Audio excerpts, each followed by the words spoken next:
Okay, good afternoon, everyone. Thank you for your patience. Just running a little bit behind this morning. We're going to get right into it. First, could I just get a mover for the consent items? Moved by Councillor Johnson. I don't see any questions. Those in favor? Oh, hang on. Okay, Councillor Gazzola.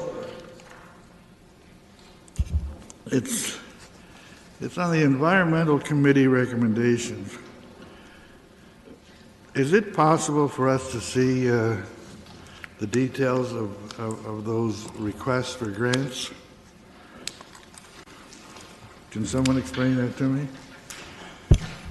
The reason I'm asking is there were 4 groups that requested grants.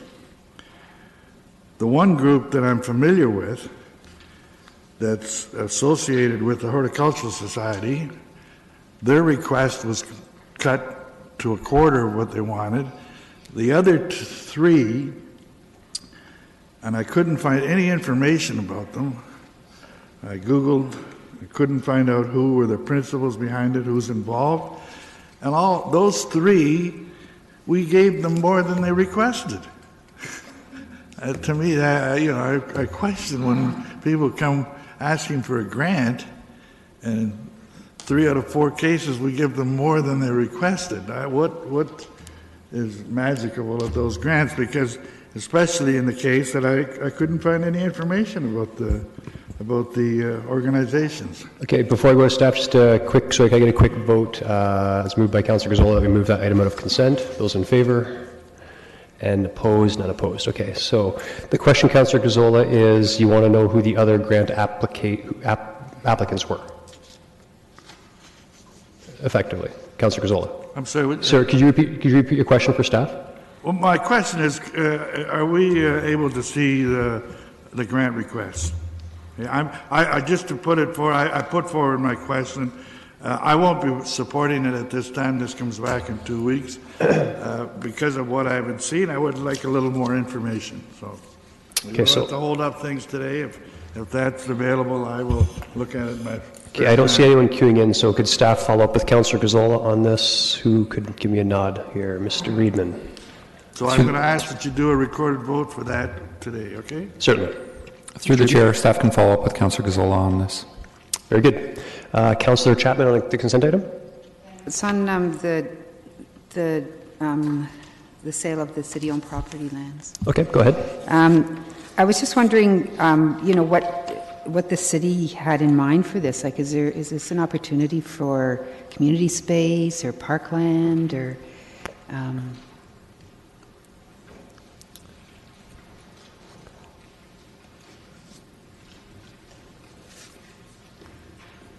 Mr. Morgan. Through the chair, the land has been sold to a developer for use for a multiple residential building. Okay, so I guess my question is, what and how and when and why does the city sell its property for development as opposed to other more uses that might be for larger, Mr. Reedman, for the benefit of more people? Through the chair, so any acquisition or disposition of property is dealt with by council through caucus, so we received caucus direction on how to proceed with the disposition of this land. Oh, okay. Okay, good. Sorry, just wasn't sure if that was a question that wasn't answered. I have, Mr. Bloom, did you want to comment? Just through the chair, so one of the items, I think more direct to your question, Councillor Chapman, one of the items that is in the proposed strategic plan is for us to do an inventory of all city-owned land assets to identify any ones that can fulfill a policy objective that is currently not being serviced. So I think through that review may get to what you're asking about is, are there additional properties out there that could be used for different purposes? Okay, very good. And Councillor Gazzola. Yeah, I also had questions on this. I didn't realize, I thought it was on the regular agenda. Has council already decided to sell this property? Has that decision been made? We're deciding that now, but we did discuss it in caucus. Yeah, so we haven't made that decision. It's being made today.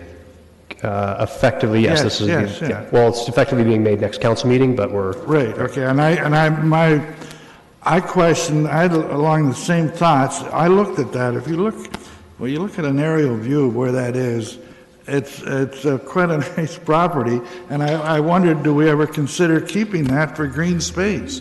What is the necessity to sell it? Mr. Eden? Through the chair, so I believe we would have to go back in camera if we want to discuss details about this property, other than making a decision on whether or not the sale is adequate. I was trying to figure out what that fine line was. So, Councillor Gazzola, if you would like to answer that question. No, I will, between now, I won't support it at this point because I quite obviously, I don't remember what was discussed in caucus on it. I will do my research on it. And the beauty of it coming back for ratification is that I have 2 weeks to get my answers. So. Very good. Councillor Singh on this? Yeah, just very quickly, not to prolong the discussion, but I don't have any issue with the disposition of the lands, but I do have a question as to where the money is going to go. The report says it will be put into the city land reserve, as others are raising a question about, potential keeping of the lands for green space. Could we not use the proceeds from the sale enhancing our existing green spaces? I presume that would be a decision of council at the point, but this, I just want to refresh on the policy. sure. Mr. Lautenbach? Through the chair, so any proceeds from land or disposition of land would flow to those applicable reserves, and so in this case it's the land inventory reserve. If there was a decision in terms of use of reserves, that would be something that council could decide in terms of how to redirect funds for a specific purpose. So just for clarity, and I realize that is the current policy, but my question was wanting to have a full picture of where that fund sits currently, and for the new members of council, what that fund is used for. So at least for the council meeting, just any additional information would be helpful. Through the chair, we can follow up and provide that information at council. Yeah. So, and again, where the account balance and any anticipated uses in the foreseeable future for that account balance. Thank you. Okay, very good. So, Councillor Gazzola, you asked for a recorded vote on the second item? Okay, so recorded vote on item number 1? Item number 1, yes.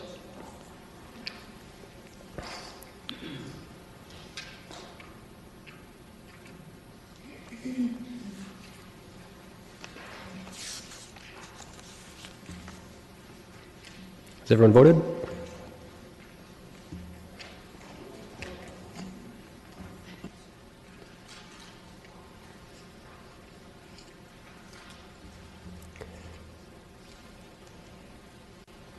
Those in favor? And opposed? One opposed, and recorded vote on item number 2.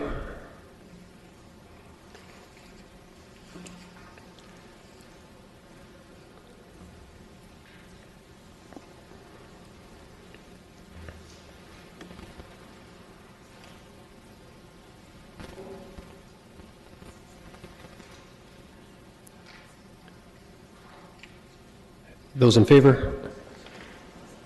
And opposed? And that carries. Okay, so now we'll get into the development charges public input. Just a reminder, we're not making decisions today. We are here to listen to the public on this, but we will begin with a staff presentation. Mr. Hagee.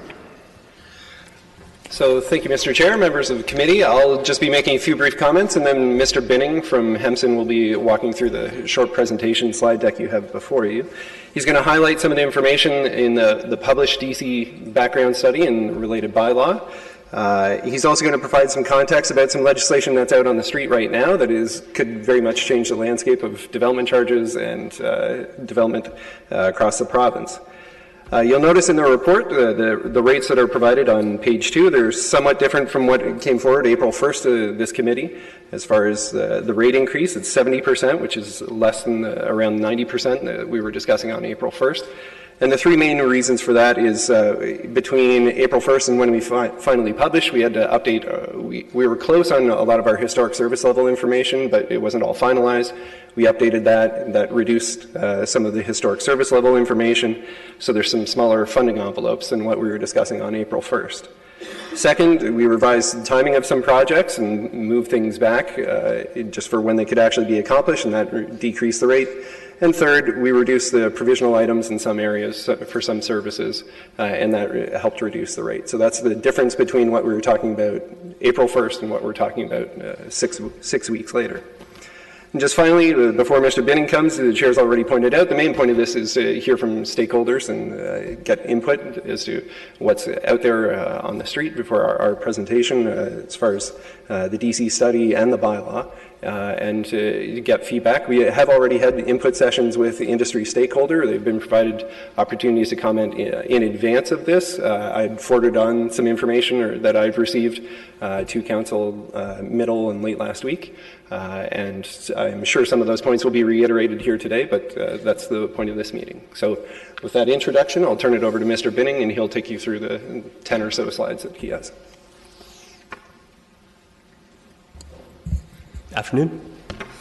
Afternoon. Pleasure to be before Council and the public this afternoon. And just to stress that this is the formal public meeting as is required under the Development Charges Act, and that the background study and the proposed bylaw have been available in accordance with the legislation, and notice was given at this meeting also in accordance with the legislation.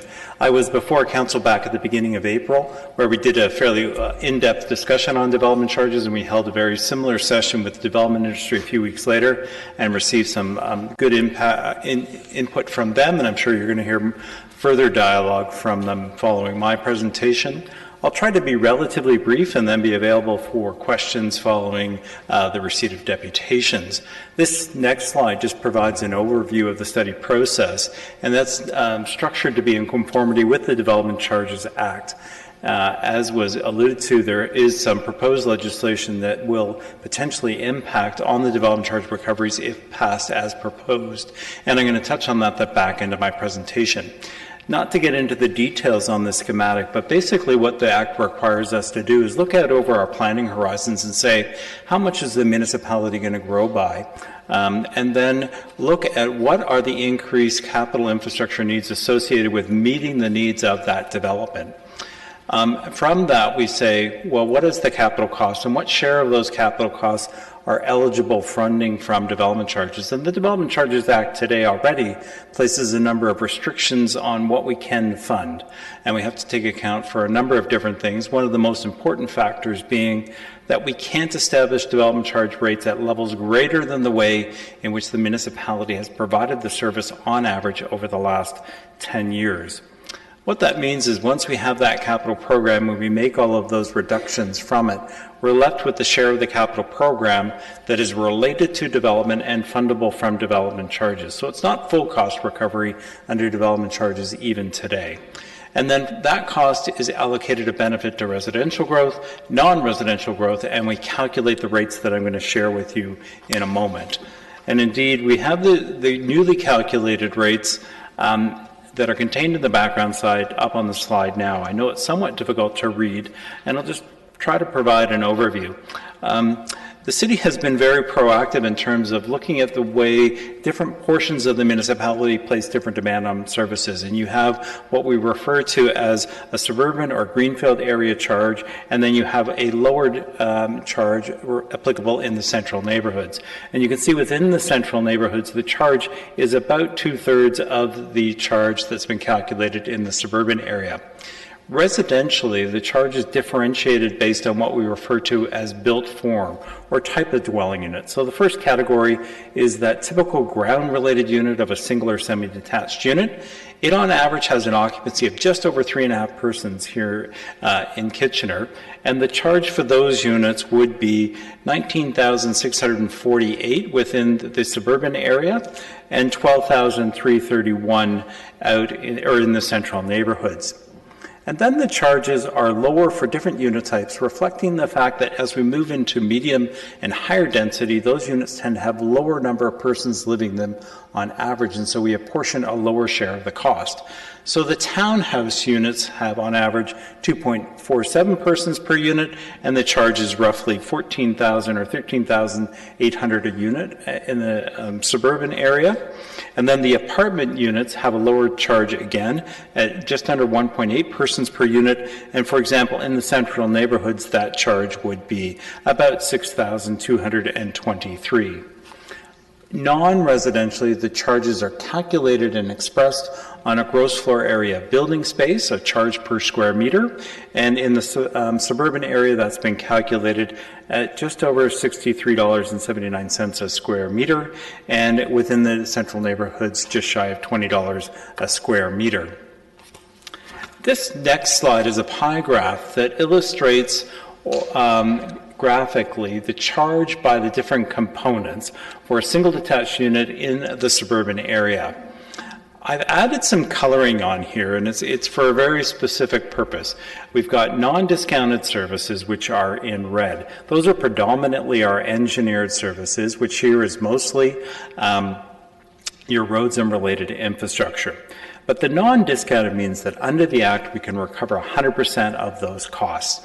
It includes the roads and related infrastructure and the public works component and protection services of fire.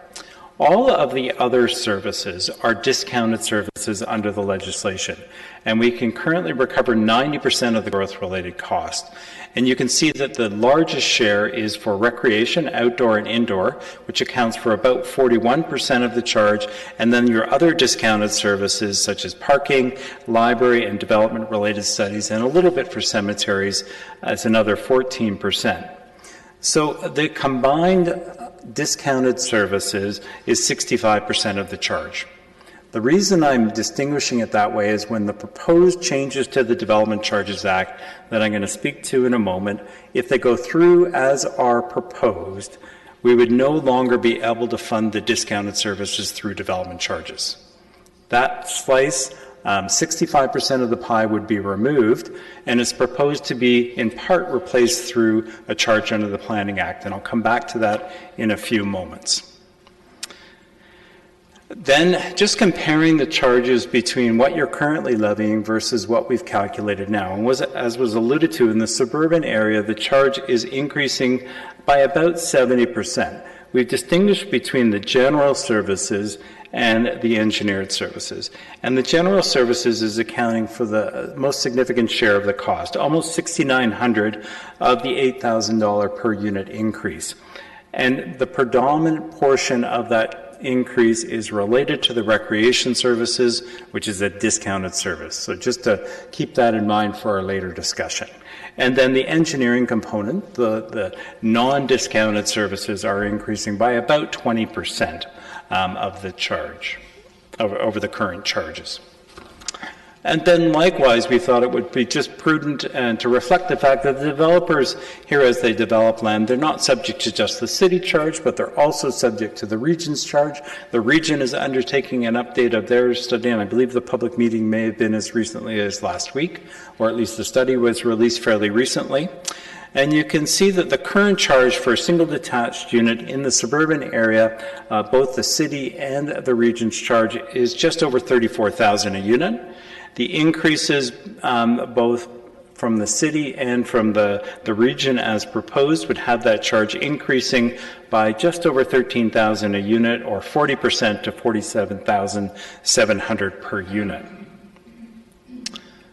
And then this charge, we talked about our chart, we've talked about it before, is just the status of the reserve fund. And you can see that we've structured it such to allow for the timing of the works to ensure that your reserve funds in total for development charges are balanced at the end of the life of the bylaw, which is 5 years. But you can see that it enters into a fairly significant negative position as it moves through the planning horizons of the general services, and it's not until 2036, which is the end point of the examination of the engineered services, do we come back to a fully balanced position. The rates are calculated to recover all of the financing costs. However, you can see that changing the timing of any of those projects, especially if there's pressure to move any forward, would place financing pressures on the municipality. With respect to the existing bylaw policies, we're not proposing any fundamental changes, mostly changes related to clarity in the legislature or in the bylaw itself.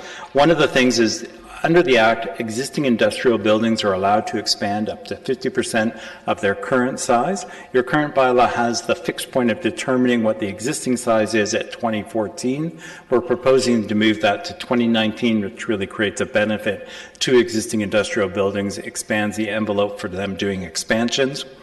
Also moving to change the indexing from January 1st to December 1st, just to reflect some of the challenges of doing updating on the 1st of January with respect to December holiday seasons. And I believe that's also in line with the region's proposal and likely most municipalities across the region. There are also some changes to the redevelopment allowances that are set out here, and I'll just leave that reference for now, and we could be pleased to come back to that. I've already made some references to proposed changes to the Development Charges Act that were released on May the 2nd. And this is Bill 108, which I'm sure many in Council and the public have already been heard of. It's a very wide-ranging piece of legislation that touches on many municipal acts and many municipal activities. As proposed, it would create a significant shift in the way that we are able to fund development or growth-related capital costs. There are some things like it is exempting secondary suites in new units. There's impacts on when development charge rates that can be collected. But most fundamentally, I want to touch on how it's going to change potentially the treatment of the services. What is proposed, as I mentioned before, is that the discounted services would be removed from the Development Charges Act. That, in your context, is most importantly related to recreation, both indoor and outdoor. And then it leaves the engineered services and the protection services within the development charge funding envelope. What is being proposed as a counter to that is an introduction to a new section within the Planning Act, and they're referring to it as a community benefits charge that would allow you to recover a share of these costs for services not funded from development charges through this community benefits charge. But it will be capped at a certain percentage of the land value of the development application on the date prior to when they would pull a building permit. We do not have regulations for any of the proposed changes under Bill 108, and of course all of the details and the nitty-gritty are proposed to be in the regulations. So we don't know what that percentage might be. Another very important thing that I want to note is that in addition to the changes to the Development Charges Act, there are changes to the parkland dedication or cash in lieu. As I think you are all aware, under the Planning Act currently, when a development comes forward, you can collect land from them based on certain ratios to allow for the development of parkland, a comment that was made earlier. Or alternatively, you can take cash in lieu and then acquire the money and acquire parkland elsewhere in the municipality, consolidate the monies. What is proposed under the Planning Act, at least the way that I read it, and I think the language is fairly clear, is that a municipality has the choice of doing one or two things. You can continue with a parkland dedication or cash in lieu policy, or you can have a community benefits charge. If you stay with a parkland cash in lieu policy, you cannot have a community benefits charge. So if you go down that route and maintain your parkland dedication, you will not be able to recover costs for indoor recreation, library, or any of the other discounted services. However, you will be able to fund shares of parkland acquisition and park development. I think the expectation is that the cap that will be imposed will result in a reduction of the amount of money that municipalities are able to collect to fund important development related to infrastructure. As I said, the regulations are not yet available to us. We're hoping we see them sometime this week, given that the comment cutoff to the province is at the end of the month. We don't know when the bill might receive a royal assent. It could be as early as June, which seems somewhat difficult to me, but certainly not later than the fall. And then there's transitional provisions related to bylaws under the Development Charges Act that are impacted by the regulations and royal assent of the Act. I know I've taken a few extra minutes there, but I apologize for that, and I apologize that I can't give you any more clarity on what those changes might be, but would be pleased to answer questions. This is the end of my formal presentation. Just to note that we're proposing to bring the bylaw back for Council's consideration on or about the 24th of June, given that your current bylaw expires on the 2nd of July. Okay. Thank you, Mr. Binning. I think what we're going to do, I have 3 people in the queue. I'm just marking them now. We have a few delegations. We're going to go through the delegations first, then we can ask all the questions of staff afterwards, if you don't mind. Okay, so you guys can click out now. I do have you marked on in order. Okay, thank you for that presentation. I appreciate it. Even though we don't know all the answers yet, I do appreciate the information you were able to provide. Sorry, Councillor Singh? Yeah, I did have some questions of staff, but I think it would be fine if they were asked at the end after other delegations. Would that be okay? Or Yes, that's what I'm saying. So after, we're going to take the delegations, and then after the questions of delegations, take all questions of staff at that point, okay? Councillor Gazzola, have you queued in as well, or are you just there in advance? I wanted to ask this delegate, I don't know if our staff are in a position to answer the questions the same as he is. That's on if it all goes to, are we able to meet our deadlines here? Okay, well, yeah, so that's a question we'll ask after we hear from the delegations, okay? So what do I do, ring out? Yeah, I've got you marked down, Councillor Gazzola, as actually you're first in the queue. Okay, our first delegation from the Waterloo Region Home Builders Association is Marie Schroeder.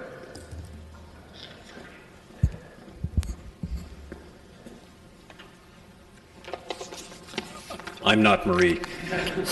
My name is Craig Robson. I'm a lawyer with Robson Carpenter in Ayr, Ontario, and I'm here on behalf of the Waterloo Regional Home Builders Association, just to touch on a few points in the time that we're allotted. One of the things I would like to point out that increased development charges are going to potentially have a very adverse effect on buyers who have agreements of purchase and sale in place at this time. Most builder agreements have a clause that requires the purchaser to pay any increase in development charges that take place between the time the offer is signed and closing. And if it's a significant increase, that may put some purchasers offside with their mortgage lenders. Just something I think should be aware of. These things have immediate ramifications on some cases. A recommendation that we're suggesting is that the City of Kitchener consider a brownfield exemption similar to what the region of Waterloo has in place for 2 reasons. It's a good incentive for brownfields redevelopment, and the City of Kitchener does have a number of brownfield sites because of the city's industrial history.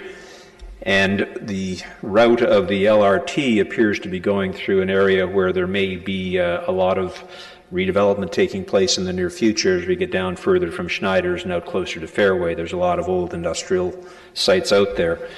The other reason is it may help to persuade the region to keep its redevelopment, its brownfield exemptions in place and spread the exemption between both levels of government, because if there's only one exemption, the eligible cleanup costs are the eligible cleanup costs, and to the chagrin of some clients, they don't get to double dip. So if the region hands out a bit of an exemption, that comes off the top that either municipality has to pay, and it would be, I think, beneficial to spread that out, and to maybe the region wouldn't feel it's carrying the ball too heavily on that. The redevelopment allowance changes. Well, we don't really think there should be any limit on redevelopment allowance eligibility. We do appreciate the thought that has gone into the imposing a limitation, and we are willing to support those changes subject to some clarifications which have been given to us. One, that mixed-use developments will be given the same time limits as non-residential developments. If redevelopment occurs because of a fire or a flood, that will be the starting point of the time period, even though the bylaw only speaks of demolition permits being issued, which doesn't always happen, but I understand the City of Kitchener might actually happen even for fires and floods. And we would like to have it very clear that we view the 10-year potential extension for contaminated sites in the discretion of the CBO to be something that we hope is going to be applied almost with a presumption of eligibility for the extension if the developer is proceeding at all expeditiously and getting a site cleaned up, because that's crucial. 10 years on its own is totally inadequate for a large contaminated site. Witness the Frame Bud plant, which is now into year 8 and may have its first building permit sometime in the winter of 2019 and 2020. So 10 years alone, not enough. With a 10-year addition, should be enough if it's fairly given. Local services, the things are starting to head in the right direction, but I think it's important for council to understand that defining something as a local service does not push the responsibility for the payment of that service onto the tax base. It puts it on to the developers whose developments are deemed to be benefiting from that local service. It's paid by the developer, but the trouble is that the way these changes have been suggested, there's a potential for a local service to be deemed to develop or to benefit more than one development. And I don't understand why we have to try to complicate this.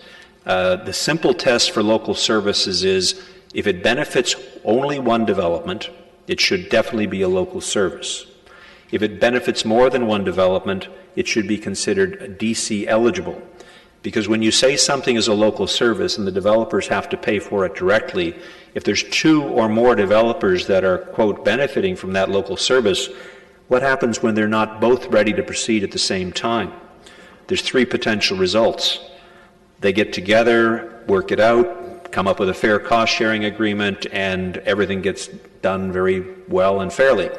That does not always happen. In fact, lately it doesn't often happen necessarily, because developers have different timetables. To ask someone who's concentrating on the east end to suddenly put money into the west end because another developer wants to go forward isn't necessarily going to work, and there's not necessarily anything unfair about that second developer saying, I'm not ready. So does the remaining developer go on his own or her own and take the chance that they're never going to get any money back? If you go with our suggested test, it'll be one developer pays for it because it's only benefiting their development. And I see I hit 0, so the only last point I'll make was a stolen point. It was going to be my lead-in, but the person who makes it far better than I is here. I'm stealing this from the regional presentation, and I acknowledge that. The point about disproportionate effect. If you have a $10,000 DC increase, the effect that has on affordable housing is much more significant on a $300,000 home than it is on an $800,000 home. And so it seems that increase could adversely and more significantly affect lower income housing, because once the costs reach a certain point, you just can't give it away, and it's going to potentially reduce the supply of that type of housing, which, when the demand doesn't change, as I recall, makes the price go up. So those are my submissions. Thank you. Thank you, Mr. Robson. Councillor Gazzoli, you have a question for Mr. Robson? No? Okay, no questions. Thank you for your presentation. Thank you. Okay, next is Christy Jennings.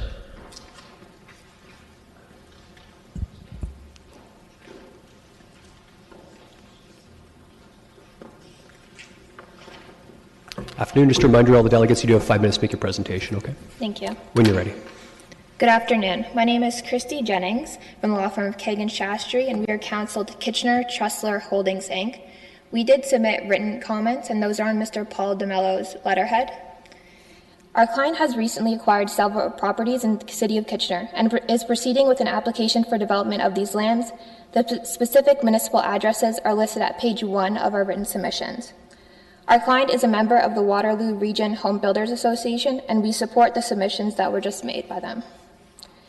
Our client also has some specific concerns relating to their property, and those are the concerns I'll address today. Our client's concerns are twofold.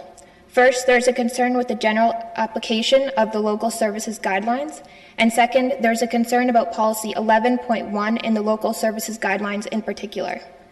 With respect to the general applicability of the guidelines, our client is concerned with the way in which local services are defined and classified in the DC background study.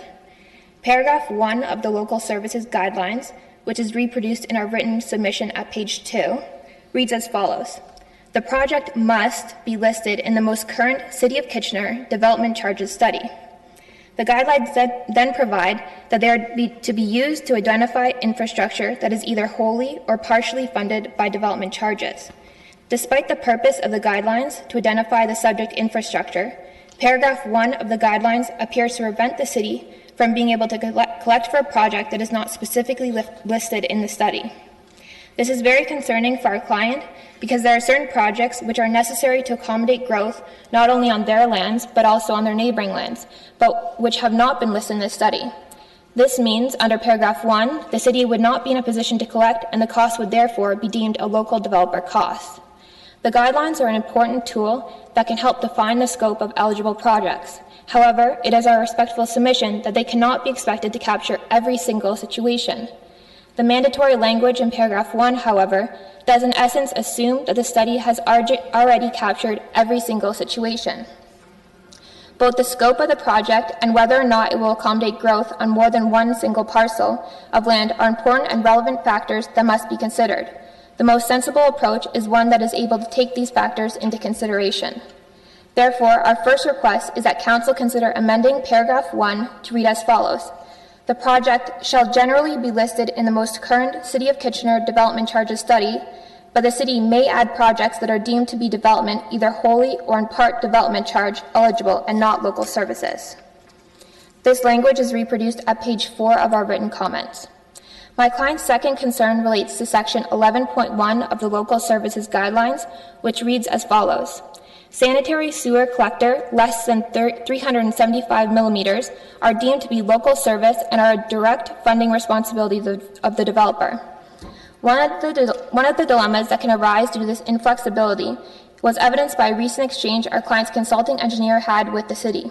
In short, our client's engineer wrote to the city seeking confirmation that a sanitary sewer would be within the scope of the DC bylaw. The salient characteristics of the sanitary sewer are as follows. It is to span approximately 685 meters along Trustler Road.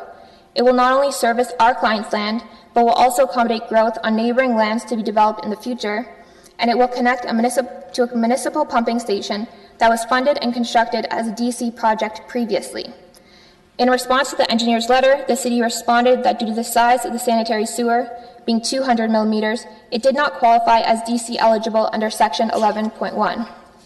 It is our respectful submission that the sanitary sewer connection serves the same general purpose of accommodating growth on lands beyond those of our client, and in the same general manner as does the pumping station, which was funded and constructed as a DC project. Section 11.1 does not allow for any consideration as to the nature and purpose of the proposed infrastructure, but instead draws an arbitrary line between local services and items that otherwise would be DC eligible. In our view, the demarcation line should be drawn based on function and not solely size, as a sewer below 375 millimeters can actually service multiple parcels of land and contribute to the city's overall sewer system in order to accommodate growth beyond a single parcel. The scenario our client experienced is but an example of such a circumstance. Therefore, our second request is that Council consider amending section 11.1 to read, sanitary sewer collectors less than 375 millimeters and which do not serve multiple development parcels are deemed to be a local service and are a direct funding responsibility of the developer. This language is reproduced at page 3 of our written submissions. In conclusion, these two changes would give the city the flexibility to actually evaluate what projects should be identified as local services, as opposed to allowing the guidelines to automatically deem certain projects local in nature without affording them due consideration. Thank you. Thank you very much. Are there any questions from Ms. Jennings? I'm not seeing any. Okay, so staff do have your concerns and complaints, and they will be responding. Thank you. Thank you for your presentation. Next, Mr. Paul Britton.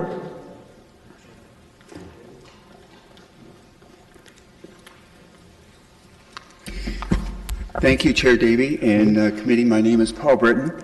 I am the chair of the working group that was formed by the the Home Builders Association, and I'm sorry if I could have a glass of water.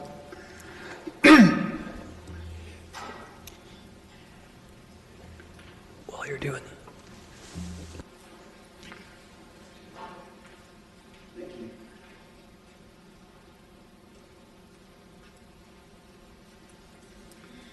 Apologies for that. So I was the chair of the working group formed to provide input to the background report and draft bylaw.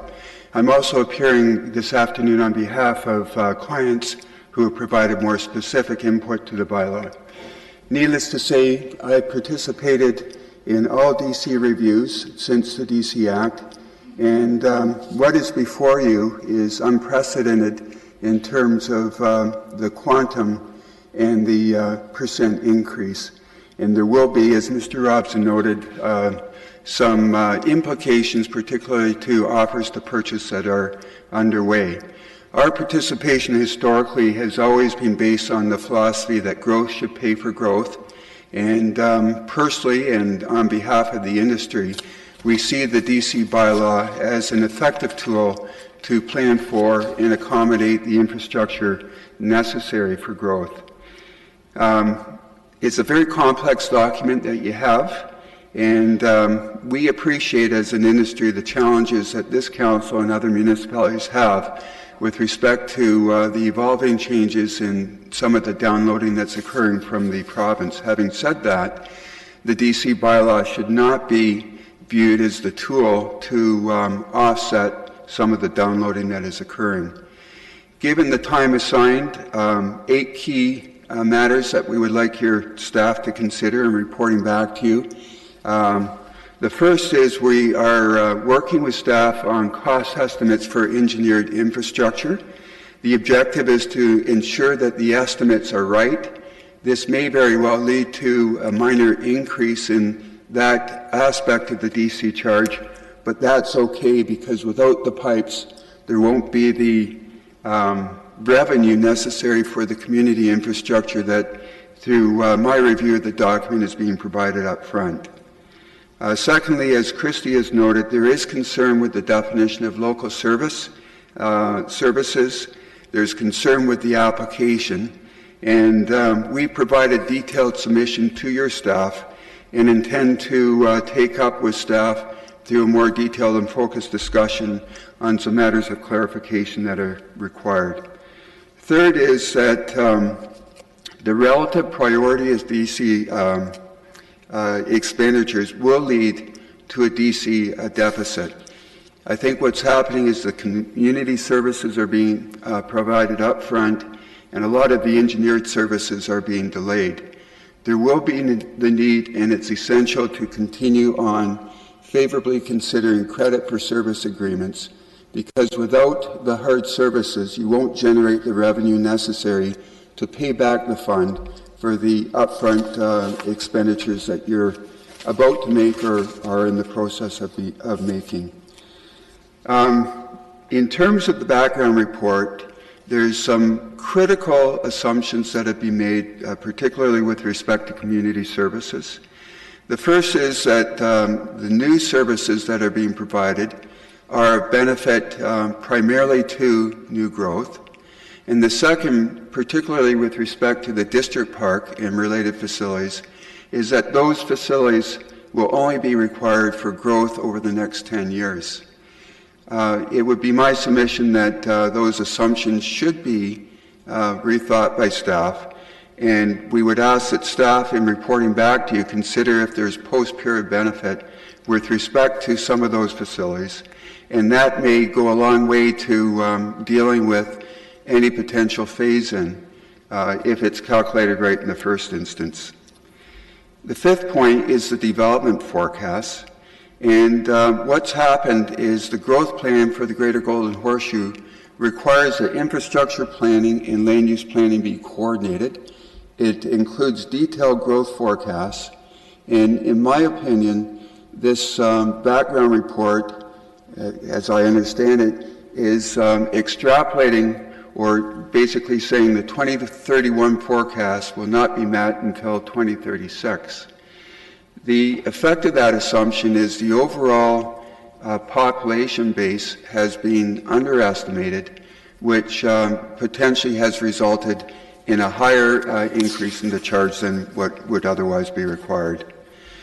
Given your intensification targets, it would be my submission that the PPUs for multiples are likely overstated, and we would ask that your staff give consideration to that matter. And the DC background study assumes that the engineered services are only a benefit to the suburban areas. I've made a list of a number of pieces of infrastructure that I think would be a benefit to both the suburban areas as well as the central neighborhoods. Finally, I think there's some clarification that's required as to how the suburban area has been delineated. I think there would be some symmetry if it was delineated based on the designated greenfield area as set out in your official plan. And finally, I would note the submissions of Mr. Robson. We, of course, support those submissions, particularly with respect to the redevelopment allowance and some refinement that is necessary. And again, we put those comments in detail to your staff. So we thank you for the opportunity. Okay, thank you for your presentation, Mr. Britton. There are no questions, but we'll be fine. Oh, I don't see. Oh, sorry, Councillor Galway-Seelock. I missed I think it was point number 6, where you said something was overstated. That's all I wrote down. The population overstatement? Point 6 was the PPUs for multiples. I think what happens, and I've got a lot of experience in land budget methodology, as you may know, in terms of the intensification rate, if you look at it, roughly 55% on a go-forward basis is going to be in your inner city, and the balance will be in your suburban areas. So the vast majority of those units within the inner city will be multiple, and given that there's a finite amount of growth expressed in terms of total number of units, given that weighting towards multiples, out of necessity, the PPU for multiples has to increase. So in fact, I think the PPU for multiples has been understated rather than overstated. I hope that explains the point I was trying to make. Yeah, that's good. Thank you. Okay, no further questions. Thanks, Mr. Britton. Thank you very much. Next is Blandon Llewellyn.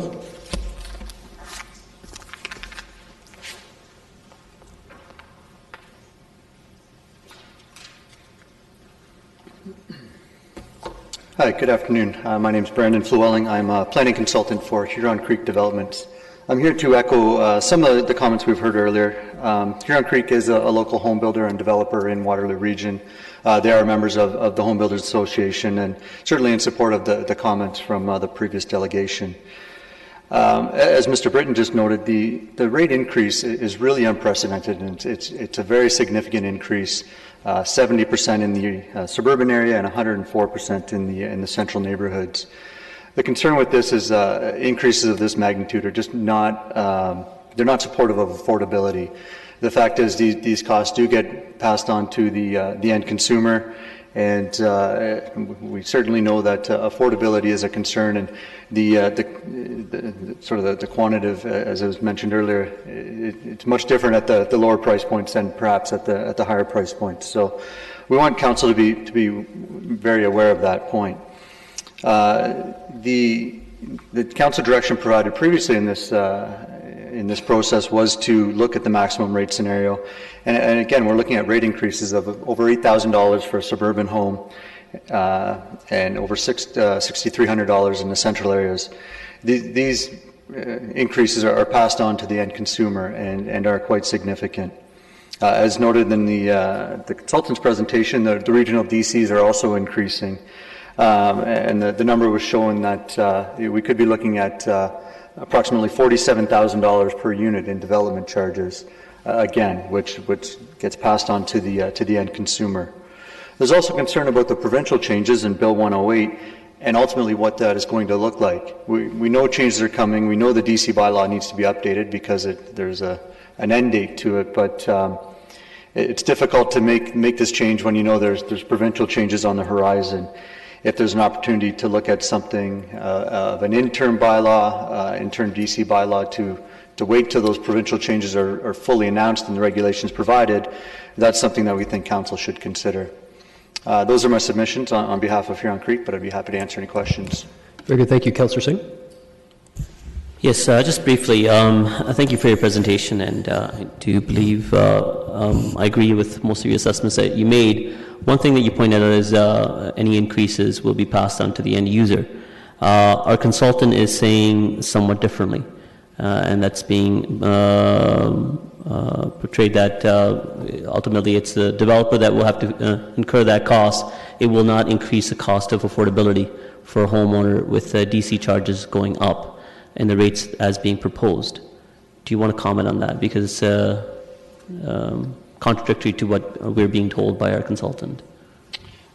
Through the chair, I think Mr. Robson pointed out earlier in his presentation as well that many purchase and sale agreements have specific language in them that if there is a rate increase, that it can be passed on to the end consumer. Those are for projects underway, if you will. So there are impacts to the end consumer with these types of increases. No, I appreciate the contracts that are already on file that would have an impact on them directly, but down the road, future impact on DC rate changes. Are you implying that too will increase cost affordability for a homeowner? Through the chair, certainly, developers can't just simply take on an additional $8,000 per unit and the price of services go up. It's all cumulative, and as these increases are absorbed, the developers aren't simply just going to cover the difference. It needs to be passed on for in order for them to carry on. So you might not see the direct transfer over of that increase, but certainly at the end of the day, if their fees are more, if consulting fees are more, if application fees are more, it does affect the bottom line. Thank you.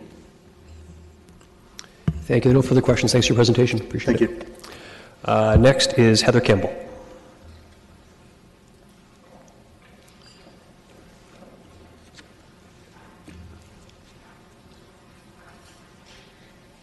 Good afternoon. Thank you for the opportunity to provide input. I've handed out a copy of the material that I'll be covering today. So 3 things that I'd like to discuss. The first is the impact that development charges have on housing supply and housing prices. So going to Councillor Singh's point, who actually ends up bearing the cost of increased development charges or development charges more generally. And then also the impact that those first 2 points end up having on the assumptions behind the revenue model that's been put forward in the background study. So increased development charges will negatively impact the housing market. We know that significant increases in development charges will decrease the supply of new housing units. So VIVE currently has about 200 units under construction in the downtown core. So we're seeing the development charges on those units go from nothing, because they have been development charge exempted, to a very significant increase with the combination of the regional increase and the near doubling of the proposed municipal increase. So that absolutely will have an effect on our ability to provide new units and supply new units to the market. We know that reduced supply of any good or service does increase the price of that good or service. Additionally, I want to emphasize the disproportionate impact that these types of flat increases in development charges have on the lower and mid-market of housing. So we know that lower cost housing will be more impacted by a flat tax, and the distributional effects of this type of flat fee will place a higher purchase and rental burden on lower income families. So the next slide speaks to who actually bears the cost of these increased development charges. So there's a lot of research, academic research, that looks at this point, and really there are two outcomes possible. Either housing developers will bear the cost, or housing purchasers and renters will bear the cost. Either way, regardless of who actually bears the cost initially, the end result is an increase in housing prices. So from the perspective of a housing developer, if we see increased project costs, it reduces project feasibility. Again, that is going to have a greater impact on lower value end products that are more sensitive to price increases than higher end products. So this will disincentivize the development of attainable and affordable housing, which our community very desperately needs. Additionally, the alternative option is that these costs are passed through directly to housing purchasers and renters, in which case we see a direct impact on housing prices from increased development charges. And again, these flat increases will be borne more heavily by purchasers and renters of lower cost housing relative to higher cost housing. So as an apartment developer who typically develops lower cost units and units that have a lower value than $600,000 or $1 million home maybe, our end products are generally worth $250,000 to $350,000. These significant increase in development charges have a very material effect on our ability to supply new product to the market. And then finally, the revenue model. So the revenue model assumed in the background study assumes that the quantity of new units supplied to the market is not related to the development charge that is put in place. So it assumes that regardless of what the new development charge is, the same number of units will be supplied to the market. Based on the analysis in the previous slide, we believe that that is not a fair assessment. We believe that the impact will be, that the quantity of new housing will be impacted by such significant increases in development charges. And if the number of new housing units is reduced as a result of increased development charges, then total revenue will not increase per budget expectations and funding goals will fall short. So in summary, we believe that the impact of the increased DCs on housing affordability, particularly at the more attainable segments of the market, should be more fully considered. We believe that increasing DCs will exacerbate the housing affordability crisis that our community currently faces without necessarily achieving regional and other municipal objectives. So in summary, what do we think that council can do? If council agrees that DCs are going up too high and too fast for housing affordability, what are your options? We're suggesting more gradual increases than currently proposed, reviewing the PTE and PPB DC credits, as we believe they are currently about 20% too low for infrastructure services, offering DC credits for specific types of housing, for example, rental housing or affordable housing, and reinstate the DC exemption in central neighborhoods needing renewal. We know this has been very effective at stimulating development, particularly in the downtown core and particularly of rental housing in the core. Thank you for your time. Thank you, Ms. Campbell. There are a couple of people with questions for you, beginning with Councillor Singh. Yeah, thank you. And you also touched on the aspect of affordability and Yes. any impact from DC increases to the end user. But you're saying that it affects tangibly and, of course, directly as well, either through pro forma, so less development is taking place, so less supply, it goes up, or either directly passed on to the end payer, which would be the buyer. But it's going to happen both ways. It's not one or the other. It would be a negative effect on either end. Correct, and it really depends on the individual dynamics in the housing market. So we're currently in a situation where supply is already constrained, demand is very high relative to supply, so it's a very easy market for developers to pass through those costs. So as a developer, when you guys are looking at viability of a project, apart from the land costs and the development cost, do you guys look at the development costs as a consideration? Do you develop here in Waterloo, or do you develop somewhere else? Oh, not Waterloo, the Waterloo region, I mean, or somewhere else, being specifically Kitchener or outside, where there may be lesser DC charges? Absolutely. It plays a very important role in all of our pro formas. And I mean, council saw the number of development applications that came in to try to make that cutoff, particularly in the core. So it has a real material effect on our ability to execute projects in the Kitchener area. So we would move to areas or hold on development until we could make the project feasible. Okay, so but at the same time, we have to pay for services too. Correct. There's segments of a community, especially where new development is taking place. They are quite deficient of the same services that other parts of our city or residents enjoy. To pay for that, DCs is the primary source. But you're saying, so one comment that you made was it should have perhaps be tiered. So are you saying it's too much of an increase, and if it was, end goal is to bring in the same revenue but do it over a longer period of time? Is that what you're saying? Tiering it or deferring it helps. I also think we can't defer it. If you defer it, then we're not going to get it, and we can't build our amenities. So. Right, but I also think that we need to take into account the impact on different segments of the market, right? So I guess what is the solution to raise revenue? I will leave that up to the others in the room who have more experience in that area. I can speak to the impact it has on our ability to provide rental housing, and it does have a significant negative impact on our ability to provide lower cost housing. Property taxes are a fairer way of raising revenue. I mean, if we look at how we tax income, we know that flat income taxes are inherently regressive. We use a progressive income tax system. I see property taxes having the same benefits where you're taxing as a proportion of value.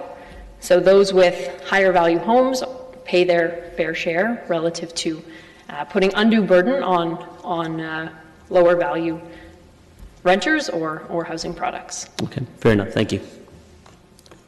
Thank you. Councillor Ioannidis. Thank you, Chair Davey, and thanks, Ms. Campbell, for coming in and your presentation. I just want to reiterate some of the points that Councillor Singh has mentioned.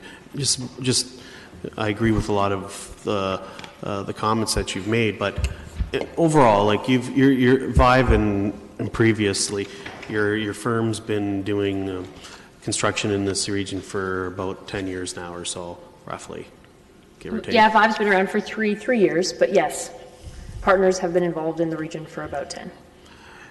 So, outside of development charges, any huge increases, do you guys pocket the money, or do you pass it along to the consumer? Generally, it's a matter of project feasibility. So any large increases would tend to be passed along to the consumer. So we've seen housing prices go up so significantly. Part of the reason of that is construction costs have increased by 20% over the past few years. So all of those costs either reduce the supply, which increases prices, or simply gets passed through to increase prices directly. Okay, because I've been led to believe that rising costs and development charges don't increase the value of properties, and it's not passed on to the consumer. So it's interesting to hear it from several delegations that that's not the case. And there is sometimes the argument that land prices will drop in the long term to offset increases in development charges, but we make decisions based on current values and short term, and we have a current problem with housing supply and housing affordability. So I would argue that even if land prices do adjust in 10 years, that's not going to solve the problem that we have today. Done? Okay. Councillor Guzzola? Yeah, you've really answered my question already. I know where you're coming from. I was going to ask you, if the developer doesn't pay for it and the new homeowner doesn't pay for it, who pays for it? Right. So that would be the third alternative, but that's a more reasonable argument in the U.S., where we tend to see market values move more freely based on supply and demand. We don't tend to see that. Is that fair to our existing homeowners who have paid for it already, to have them pay some more?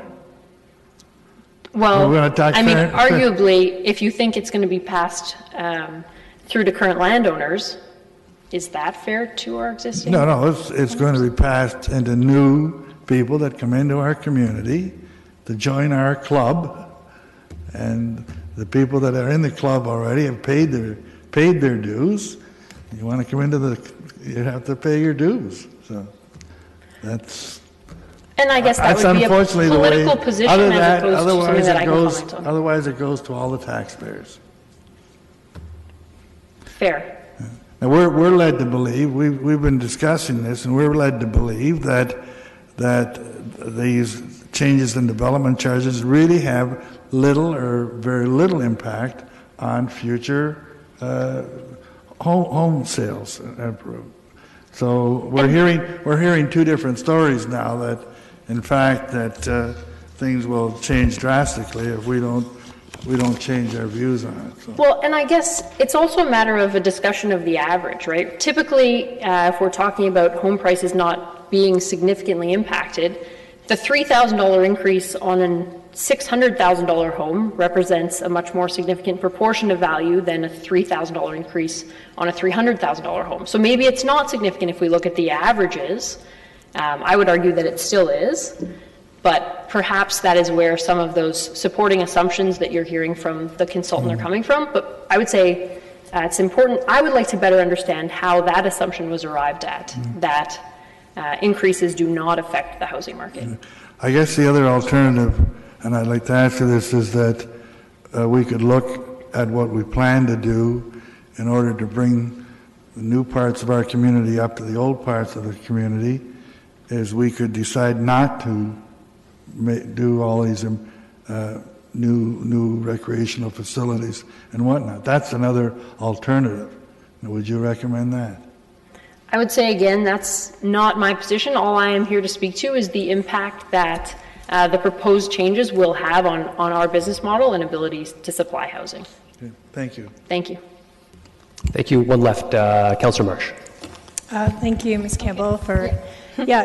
so my understanding of the, and my limited understanding of the issue is that the theory is that these DC charge increases will not affect the prices in the end of housing because it's market driven more than anything else. And so, you and I have had a few conversations to that end. Do you not agree that if there is an increase in supply, that we're going to see the market drive the prices more than whether or not you've had an increase in DC charges?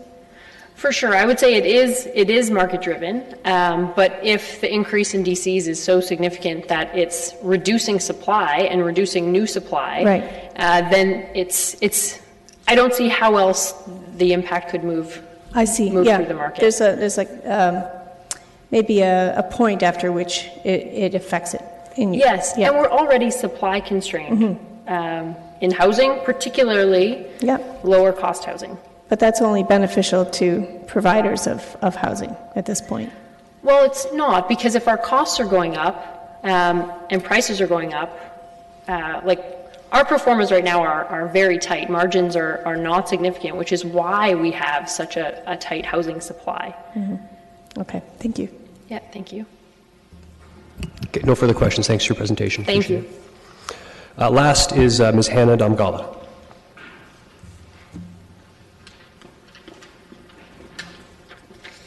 Hello, and it's my first time appearance here, but not my last one, as I am now managing development of Hidden Valley, a piece of land south of Highway 8 and east of Fairway Road. And it's the largest undeveloped piece of land that Pearl Valley Development Corporation holds. And we have been actually very fortunate for good working cooperation with engineering staff and planning staff on moving forward with the land use plan. However, here I would just like to draw your attention to something in the background study that is important for us and for the development of that, not just for us, but for other owners as well of those lands. There are two items in the background in the capital program that affect this area, and it's the construction of the Upper Hidden Valley Sanitary Pumping Station and Force Main and the Hidden Valley Creek improvements, as there's some flooding issues and other issues already happening there. So first I would like to thank the Director of Engineering for responding to us and letting us know that one of the planning studies will be moved ahead as we asked. However, he responded that the other two projects, the actual construction, will not be moved. We do understand that the city's situation is very difficult in planning their capital projects and that there are a number of them. However, we would like to note the following concerns with this capital program. As you know, River Road Extension has been planned for 40 years now, and it's finally going to be built. The region is finalizing the design, and it is to be tendered in the fall, with the construction to commence next year for phase 1 and following up through to 2021. Second phase is being planned for 2023-24. As the Director of Engineering noted in his response to us, he said, quote, 2023-24, although that may be changed to a later timeline, on this basis and due to the negative impact of the DC Reserve Fund, the timing design will remain for 26-27. We would like to note, as obviously people interested in developing this parcel as soon as possible, is that any planning must follow stated timelines and approved budgets. The region has approved the budget for the River Road Extension Phase 1 for next year to commence, and for second phase 2023. So we would appreciate that any planning at the City of Kitchener follow budgeted items, not expected expansions, especially since City of Kitchener Council has supported the expansion of River Road for many, many years, and I think we are all anticipating and hoping for that to be done to alleviate the traffic concerns on Fairway Road, amongst other items. Similarly, leaving the sanitary pump station and Forest Mills construction past the imminent construction of River Road extension shows, again, a potential missed opportunity. This will result in unnecessary and very costly future expenditures for the city, not to mention tearing up a newly constructed road. We've seen this before, and I just want to draw your attention that this will happen again. It's a new road that will be built, a portion of it with the construction of this sanitary and other services will go probably in line with it, and if that doesn't happen, we'll be tearing up a road soon for much more money later. And then the second capital project is the Hidden Valley Creek improvements. It's something that has impact of a larger area to the creek. We are stewards of this land. We really love the green and environmental area that's there, but the creek itself is gathering storm sewer and water from a larger distribution area, and it has impacted and flooded the creek many times already, and we would like to see that addressed a little bit earlier too, especially since the construction of River Road extension will also probably impact it. So I'm here just to highlight for you what the result will be if we keep this at this later stage. For us as developers of this land, for our neighbors and the other developers as well, and the community who is looking forward to the construction of a road extension and the services that should be put in it at the same time. Thank you very much. Thank you. One question, Councillor Gazzola. Yes, so you're not here to deal with what our rates are going to be or not. You're here dealing with a couple of projects that you're concerned about. Yes, that are part of the capital program that are part of the DC background study. When are those projects in the city's capital forecast? 2026-27, which is past the completion of both phases. 2026-27. Yes. And does that directly impact any possible development for you? Directly, yes. And also for the other undeveloped parcels that might want to be redeveloped at the same time. Yeah. Okay, so it delays. Have you discussed this with the city staff? Yes, we have emailed the Director of Engineering and Ryan Hagee about this, and we just got a response. Were they not able to convince you of the direction we're going, or? Yes, I just wanted to highlight the missed opportunities here with how River Road extension is going to be constructed and services going to be brought in later, just to draw your attention to something like that happening again. Okay. Thank you. Thank you. Very good. Actually, one more question, Councillor Singh. Yeah, so for the matter at hand, do you have an opinion on the increase proposed? Pardon? Do you have an opinion on the increase proposed in the DCs? Yes, I mean, we are in the early stages of planning for our development, and it's going to be different kinds of uses. So obviously we are looking at more of a long range.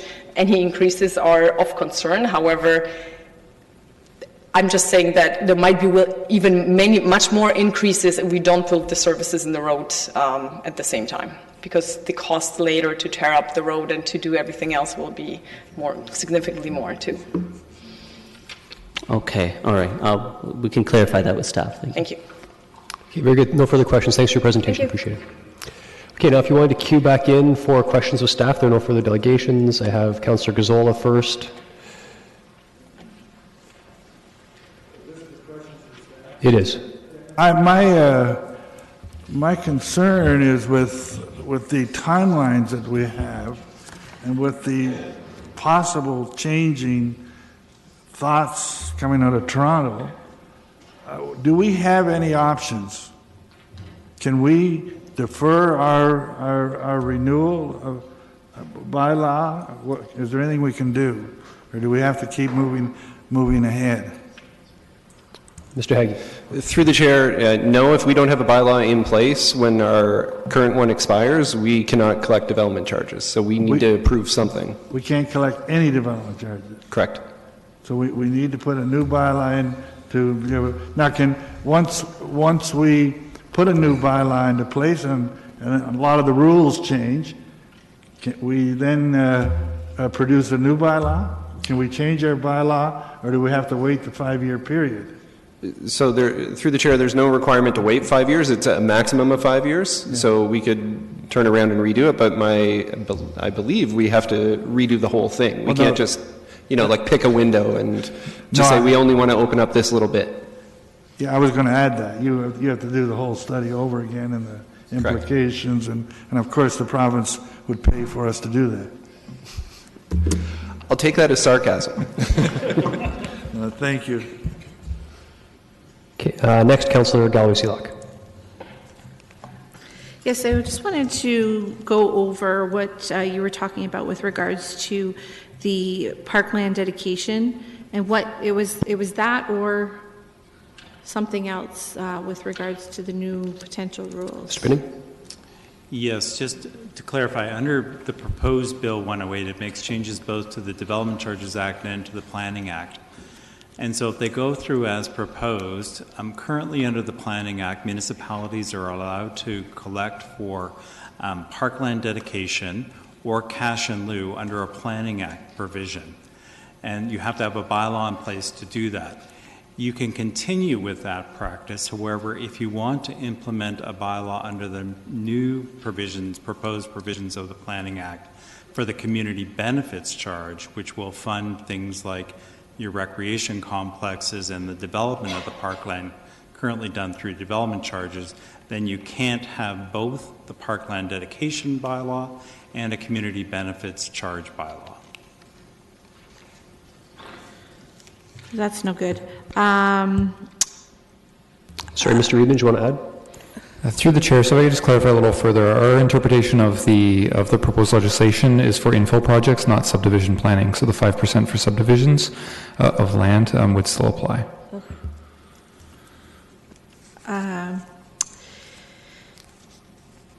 My other question is with respect to this new community benefits bylaw or lack thereof using the current system that we have. What kind of monetary value would the city be losing out on with regards to the soft services not being allowed to have DCs? Do we have any number that we can place on that?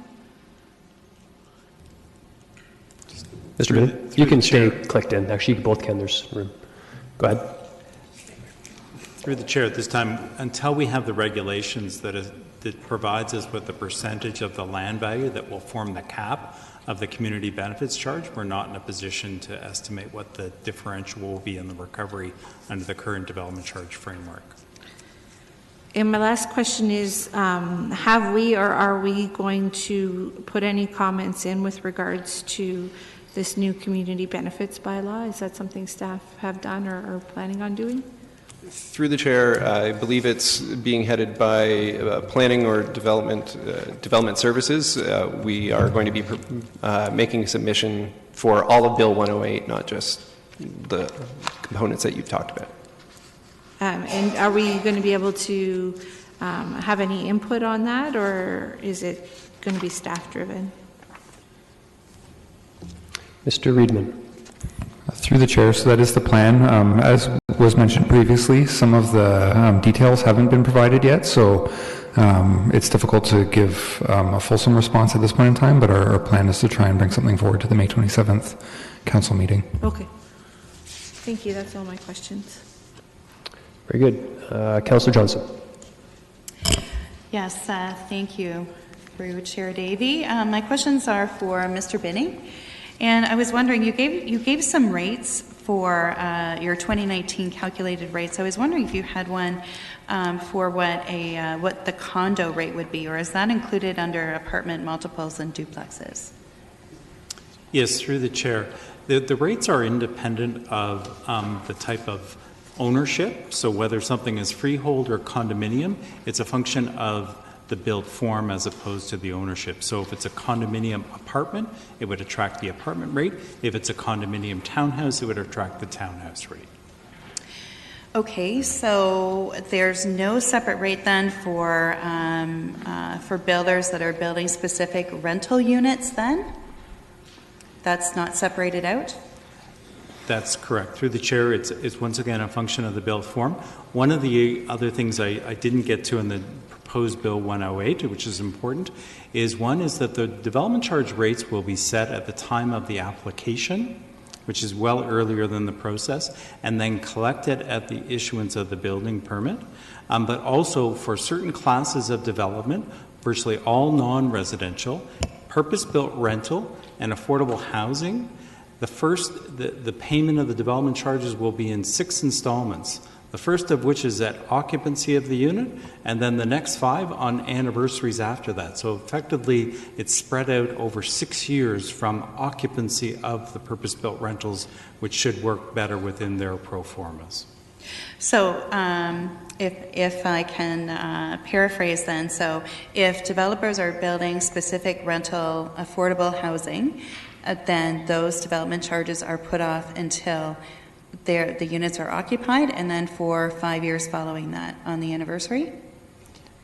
Yes, through the chair, that's under the proposed amendments under Bill 108. Okay. I was wondering as well, Mr. Binning, if you could elaborate on your points that you made last time you were here around development charges and the impact on housing costs, just so we're clear. Yes, through the chair, I'd be pleased to. Obviously, there's some difference of opinion between what I've provided to you in the past versus what you've heard this afternoon. I just want to clarify that I certainly didn't mean to suggest that development charges don't contribute to the price of homes. It's a cost like any other.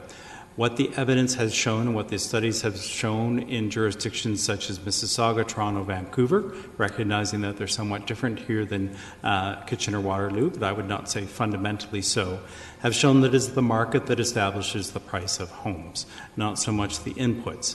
The cost of the inputs, of course, including development charges and the acquisition of land, can influence whether or not a particular application is feasible or meets the pro forma requirements and the rate of return of the development applicants. But certainly the changes in development charges and increases in development charges in various jurisdictions, including when there are significant increases, have not shown to change the rate of the regional development attraction of that particular municipality. So if it increases its rates greater than what the surrounding areas under an economic region, I have not seen decreases in the rate of regional growth that they attract, even though their absolute development charges are higher than neighboring municipalities and the rate of change of those development charges is higher. And also just to recognize that there are certain types of development, such as affordable housing and purpose-built rental, which can be somewhat unique. And the proposed, even some of the practices of the city and the region historically have recognized that, and the proposed changes to the Act are also recognizing those changes, those impacts. Thank you. I have a question for staff as well. Yeah, go ahead. So my question, I think, would be to Mr. Reedman. I'm wondering, do we get an idea of when people are proposing a development, do we know how much of that's going to be affordable housing? Do we know how much is rental versus apartments versus condos, et cetera? Or what's on the books now? How's that? Mr. Reedman. Through the chair, so our zoning bylaw is being dealt with later today, and so that is the component that we're looking at being able to incentivize affordable housing. There's limits in what the municipality can do, a particular lower tier municipality, unless some of the proposed changes in Bill 108 happen. It's really inclusionary zoning or some other incentives that we can look at. So we don't know ahead of time what is going to be affordable housing and what's not, whenever we're determining what that development charge is, or what kind of I don't know, what bucket they come in at? Through the chair, so in terms of the way the legislation is structured right now, affordable housing through inclusionary zoning has to be defined, and so that work needs to be done for us as a community. There was a DC exemption program that was provided by the region, I believe, related to affordable housing previously, and we had applied to the previous government for a program related to that. So we do work with applicants to understand what the scale of their development is, but there are certain limitations on what we can ask for and what we can't. Okay, good. Okay. Councillor Singh. Yeah, thank you, Mr. Chair. Mr. Benning, so I know that you've been asked this question numerous times, and it ends up being a repetition of the same thing. But I want to get clarification on your response about directional effect of DC rates to affordability of the unit. You said that typically it's a market that sets it as opposed to what the rates are. And if our rates are comparable to our surrounding economic regions or areas, it's not going to affect that supply that much. Is that what you're saying? Yes, that's my opinion. But if there's not that much of a difference, what's the incentive of a developer to build in City of Kitchener, this area, this region, as opposed to elsewhere, if we're not competitively set? Yes, through the chair. I mean, obviously land economics and the development of land is a complex economic framework. There's multiple factors at play, and the macroeconomic factors are very significant. Interest rates, employment growth, the Kitchener-Waterloo area, the Tri-Cities, and the recent employment growth showed significant increases in employment. That will fundamentally change the demand for housing. Changes in interest rate, that they remain flat, change things. The dynamics of this city and this region in terms of attracting high talented people, all of those are influences. And land values, which I mentioned before, I think they actually do change in much shorter time frames than the 10 years referenced under the earlier submission. They can be much more responsive. And I appreciate those parameters, and as you said, specifically employment rates, and I think we're well positioned in this area that we have low employment rate and additional opportunities, and that's what is drawing people to move here. But at the same time, if we have a healthy supply of people wanting to move in, but if we have potentially a decreasing supply, although there is sufficient amount of people that can afford to pay that increased cost, transitionally that's going to be transferred to the homeowners who can pay for it while still hurting those that can't. So does that leave a divide in the community such as ours? Well, just through the chair, I'm just trying to indicate that I feel that if collectively the development charges here in the region or in the City of Kitchener were reduced by $10,000 a unit, I don't think that would translate into a $10,000 reduction in the price of new homes. Okay. I think you've made your point clear, so I think there's still a difference of opinion, but I appreciate the position that you're taking. Further to what Councillor Gazzola had asked regarding we're on uncertainty at this time frame with, I guess, with Bill 108 and the changes that are being proposed by the province. At the same time, our existing DC bylaw expires as of July. Can we not reinstate the same bylaw for a shorter period of time? So it's the same existing bylaw that we have, but we extend it from July. As you said, it doesn't have to be for the full 5-year term, but it has to be reviewed within the 5 year. So can we not choose to just reinstate that same bylaw, but till the end of the year or till the fall or whatever the anticipated time that our staff or you think that Bill 108 would be finalized? Yes, through the chair. It's my opinion, which has been reinforced, I've asked this numerous times of lawyers on both sides who work on both sides, is that one of the things we cannot do under the Development Charges Act is change the expiry date of a current bylaw. We're not changing the expiry. We're reinstating the wording of the same bylaw, same factors, same calculations, but for an intermittent shorter period of time. Yes, through the chair. Under the Development Charges Act, in order to have a new bylaw, you have to complete a background study that has to be made public, and a bylaw passed under the Development Charges Act has to be based on a background study that is not more than 1 year old. But we have done that. We have done a study now, which is current, but the study that the current bylaw is based upon is 5 years old. So you cannot establish a development charge bylaw based on the previous background study. Okay. So if I could jump in, but what we could do is we could establish whatever we want using the current background study we did for 1 year, but the problem, if I'm understanding Mr. Binning, is we have to do another full background study, which is expensive because it would likely expire before we do it again. That's correct. And I realize that, but my question to staff is this the likely scenario that we will have to go through anyways if we go ahead passing our bylaw So we would in place a new bylaw, and then once we are more aware of what the changes through Bill 108 are, would we have to go through a full review, or is that an amendment at that point?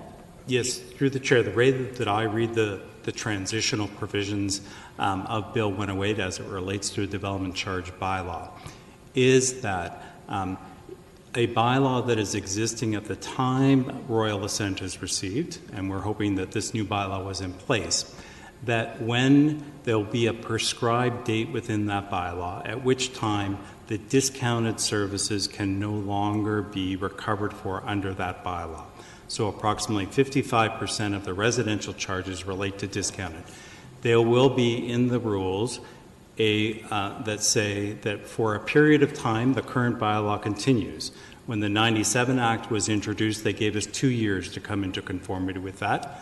I would be surprised if it was that long a period. It might be 1 year, at which time hopefully the city will have explored the use of the new Planning Act provisions and have a community benefits bylaw in place. If you implement one of those bylaws, then the discounted services of your existing development charge bylaw immediately are no longer in force. If you don't get that done and then the prescribed date happens, then those discounted services are no longer. So it's done automatically and would not require an amendment, and your engineered services and your discounted service, non-discounted services would remain in force as calculated. Okay. I had one other question. Do you want me to just key back in, or?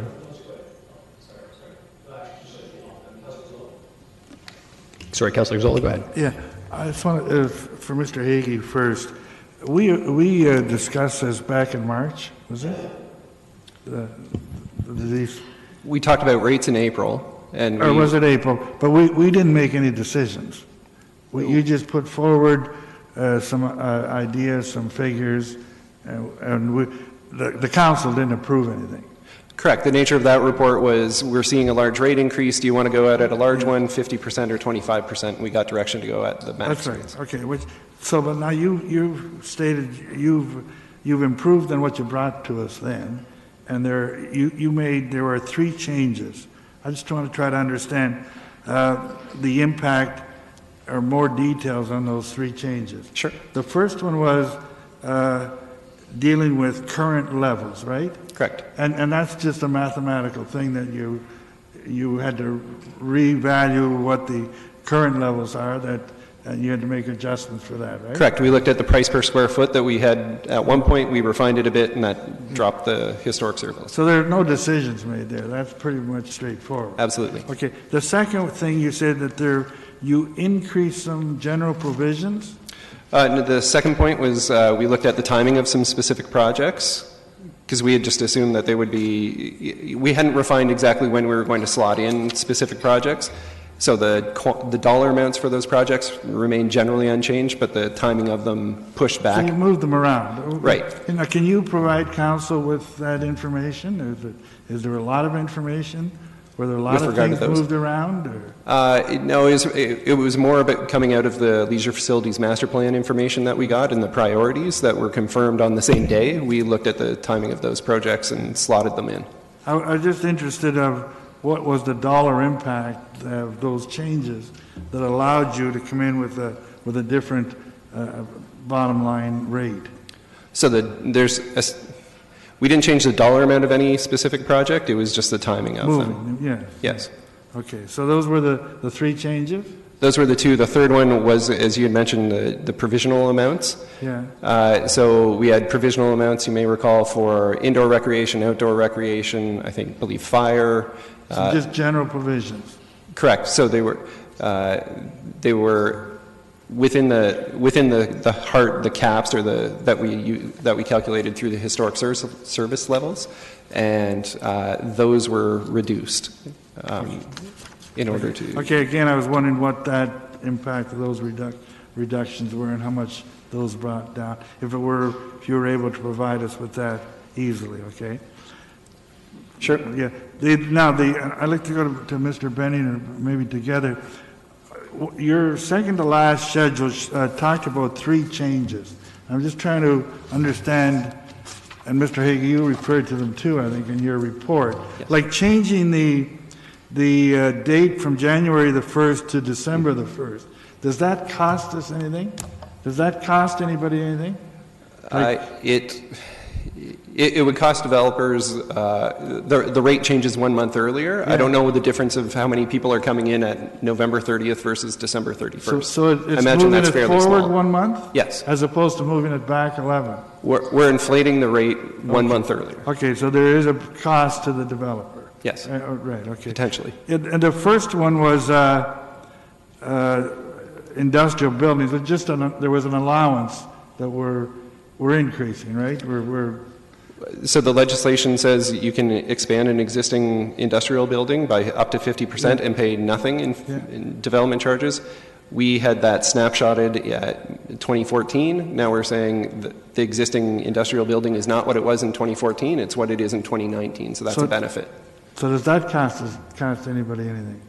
No, it's a allowable deduction under So DC. there's no real impact on either side. Like this, it's either the developer, a new homeowner, or the taxpayer. So right. Somebody has to pay. Okay, and the third one was the redevelopment allowances. Does that cost anything to do that? That does not, although it should help the development community who are tearing down buildings. So it allows them a longer period to get redevelopment allowances and not having them expire. So there's a benefit to them without any impacting anybody else. Correct. Yeah. Thank you. Councillor Singh. Yeah, thank you. So I know through Bill 108 there's certain proposals that could help with purpose-built rentals, DCs that could be payable at time of rental. That could help the performance of that development and more supply coming online.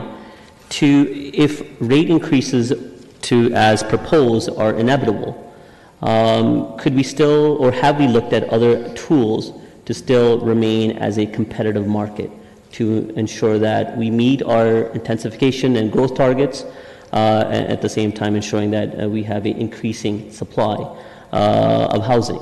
For as example, so if DC charges, instead of being payable at the time of building permit, in fact, instead they would be payable at the time of occupancy. So we still would be able to get them. It's no doubt that we're not going to get them. Obviously, someone's going to build it. If they're building something, they want to make sure that there's occupancy at the end of it. But before an occupancy permit is applied for, DC's charges would have to be paid at that point.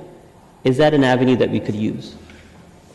Through the chair, I believe it's an avenue we could use. We would recommend against it. It's a pretty powerful thing to say you can't get a building permit until you pay your development charges. If we wait until occupancy, there's no guarantee that that will be paid. So I think your point is correct that once it's built, people will want to fill it, but there's no stick that the city has to necessarily to go and get that funding from them. Once they're past building permit, I believe. You mean if they want to sit onto a built unit that can't be occupied? Pardon? Unless a developer wants to sit with a built unit that they don't occupy. Fair enough, but I think the likelihood of that is small. They've already put all the costs into it, right? So they likely will want to have it occupied so that they're getting income. So that was my point. So it alleviates. But there's no that concern. guarantee that once it gets occupied that they will come pay us. We have to go. No, prior to occupancy. So before they get the occupancy permit issued, they got to pay the DCs first. But we don't have any. I remember we talked about this around affordable housing, and the chief building official said the legislation for giving a occupancy permit does not say we can withhold it if they haven't paid DCs. So we have to give them an occupancy permit if they've satisfied all the conditions required. So if you're fully sure of that, if not, then a clarification would be helpful. And the other is, are there any other tools available that we could still delay for a short period so to help improve the performance of a development project? Where we're not leaving to any uncertainty of not being able to collect the DC, but at the same time, we're helping that development to proceed quicker.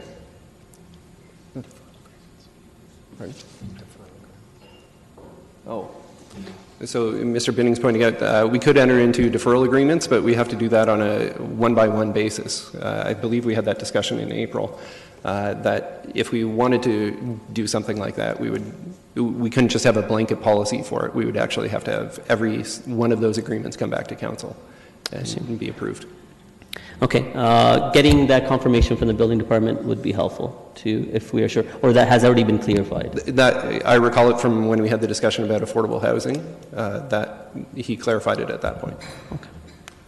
Councillors, I have you in the queue, but you've already asked questions twice. Okay. Delegates mentioned that they had sent, that they were referred to memorandums. Do we have all of those memorandums? Or? Has Councilman, no, I haven't been forwarded them all yet. So through the chair, I had emailed council on, it was last Wednesday, a copy of the presentation, and then there were two attachments that were from the Waterloo Region Home Builders Association. So those have come through, or council does have those. And then there was another one that came in, and it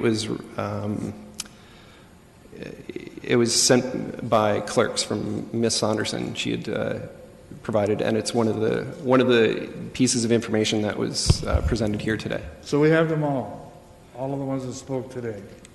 I would say anything that has been sent to me or to clerks, council has.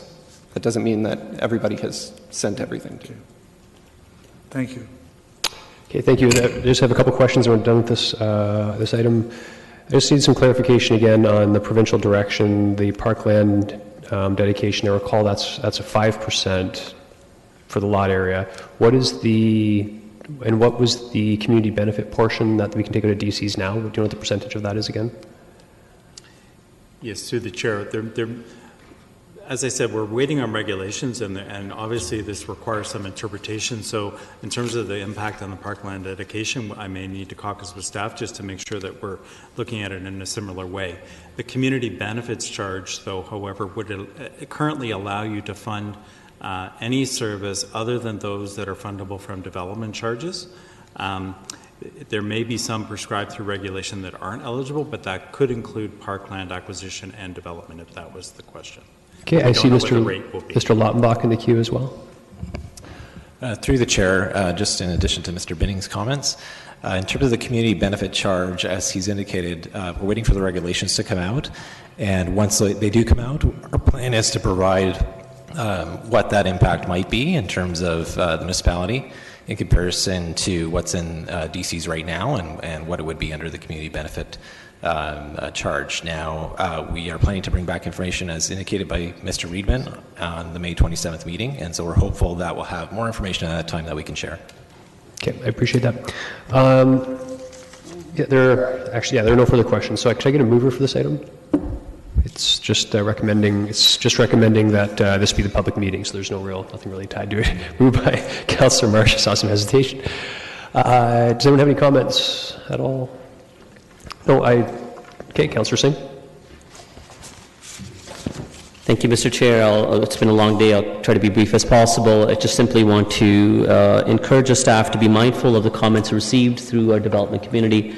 I guess, thankfully, we don't owe the steak dinner to Mr. Who had said it? Oh, it was Mr. May who had said it, sorry, that if we go for the lower recommendation, it's very unlikely that the development community will come and say, charge us more. They are obviously saying, charge us less. But that was the rationale used that day. Go for the highest and go out there for public input and feedback and see exactly what the development community has to say on that recommendation.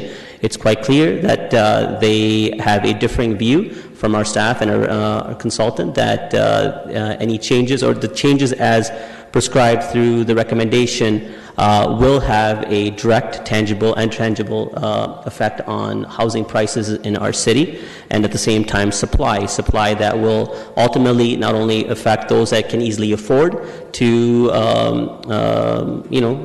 the increases, but also have a direct effect on affordable housing options for those in our community that have limited choices for housing options. So we have to make this decision very carefully. This is a public input meeting, so I think input given needs to be taken into reflection, and hopefully staff will incorporate that into their final report. Councillor Galloway-Selak. Yeah, just quickly, I think, the input's been good today, and I appreciate the industry giving a lot of the input that they've given. I come back to the fact that in all likelihood, this is all going to change on us in the very short future. And when you look at the rate, as Mr. Benning has said, that 65% of the rate is likely going to be eliminated because of the soft services, or what he called the discounted rates. So I think we need to keep that in perspective as we continue to move forward. I understand we have to move forward, unfortunately. It's too bad we couldn't wait and see what the bill is going to say. But you know what, it's going to potentially be devastating for some of our amenities that are much needed if that does go through. But I know that's not a discussion for today, but I just wanted to make that point. Thank you. Councillor Gazzola? I just want to add to what everyone else has said. I appreciate the development of home builders industry coming forward and clarifying their points. I think it's good to hear there are two or more sides to every story. It's good to hear the other side. But I'm really concerned going down the road. It's a pretty simple equation.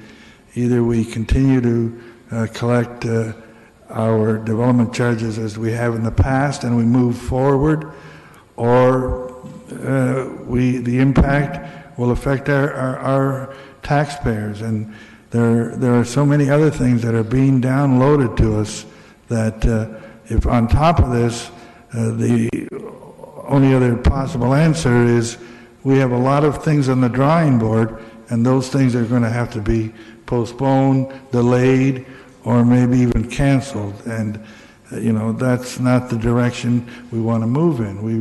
We have a tremendous community as we sit now, and we have a lot of people coming and want to join our community, and they want to join it because they see the facilities that we have, and if all of a sudden we have to start reneging on that, I think that will impact us even more in the long run. So I think we've started down the path, we've good information, and there is no stopping. We have to move ahead, and if worse comes to worse, we may have to do our homework over again, but I think we have to keep moving ahead.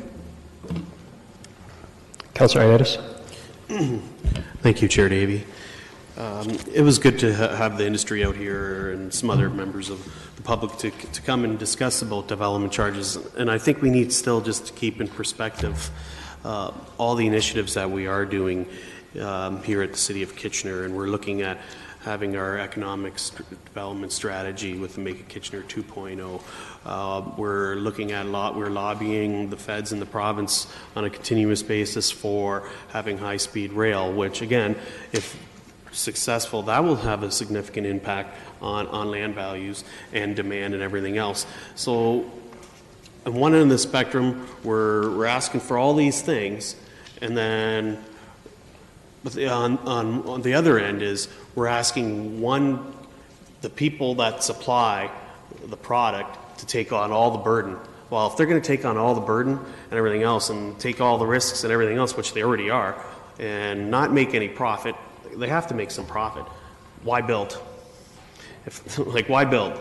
And then you're just going to exacerbate the problem with higher land prices and no demand. It's pretty simple economics. I don't need an economic degree to figure that out. So I think we need to keep that in perspective. And if you got to be kidding yourself if you think that's going to not affect affordable housing in any other project. Thanks. I'll close out by just sort of echoing that sentiment. I think part of the issue with development charges, it seems fundamentally broken to me when we need to charge, say, a $300,000 home the same or similar fee to an $800,000 home, as was mentioned by Ms. Campbell, I believe. It's terribly regressive. At least in our property tax system, we charge a $100,000 house a lot more in property taxes than a $300,000 home. But in this case, the development charges alone would equate to 16% of the lesser expensive home and only 6% of the larger one. So we do have to look at this very, very closely. It sounds like I'm actually quite concerned about the direction the province is going.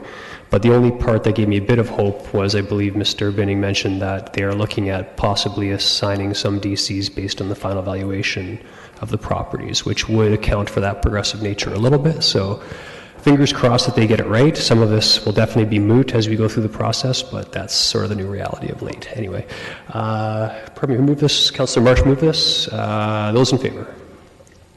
And that's carried unanimously. Thank you, everyone. One final item. We are behind, but I also started behind. Sorry.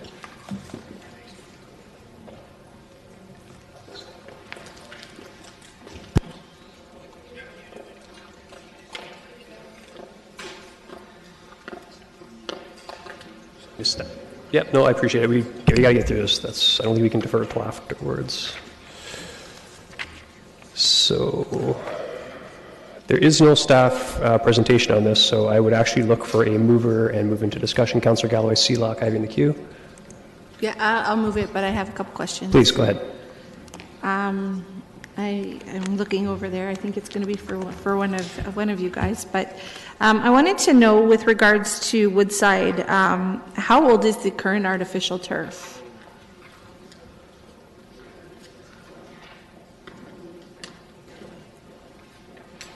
Or what is the life cycle of a... Through you, Chair Davey. I'm not 100% sure. I think it's less than 10, but more than 8. It's not quite at life cycle.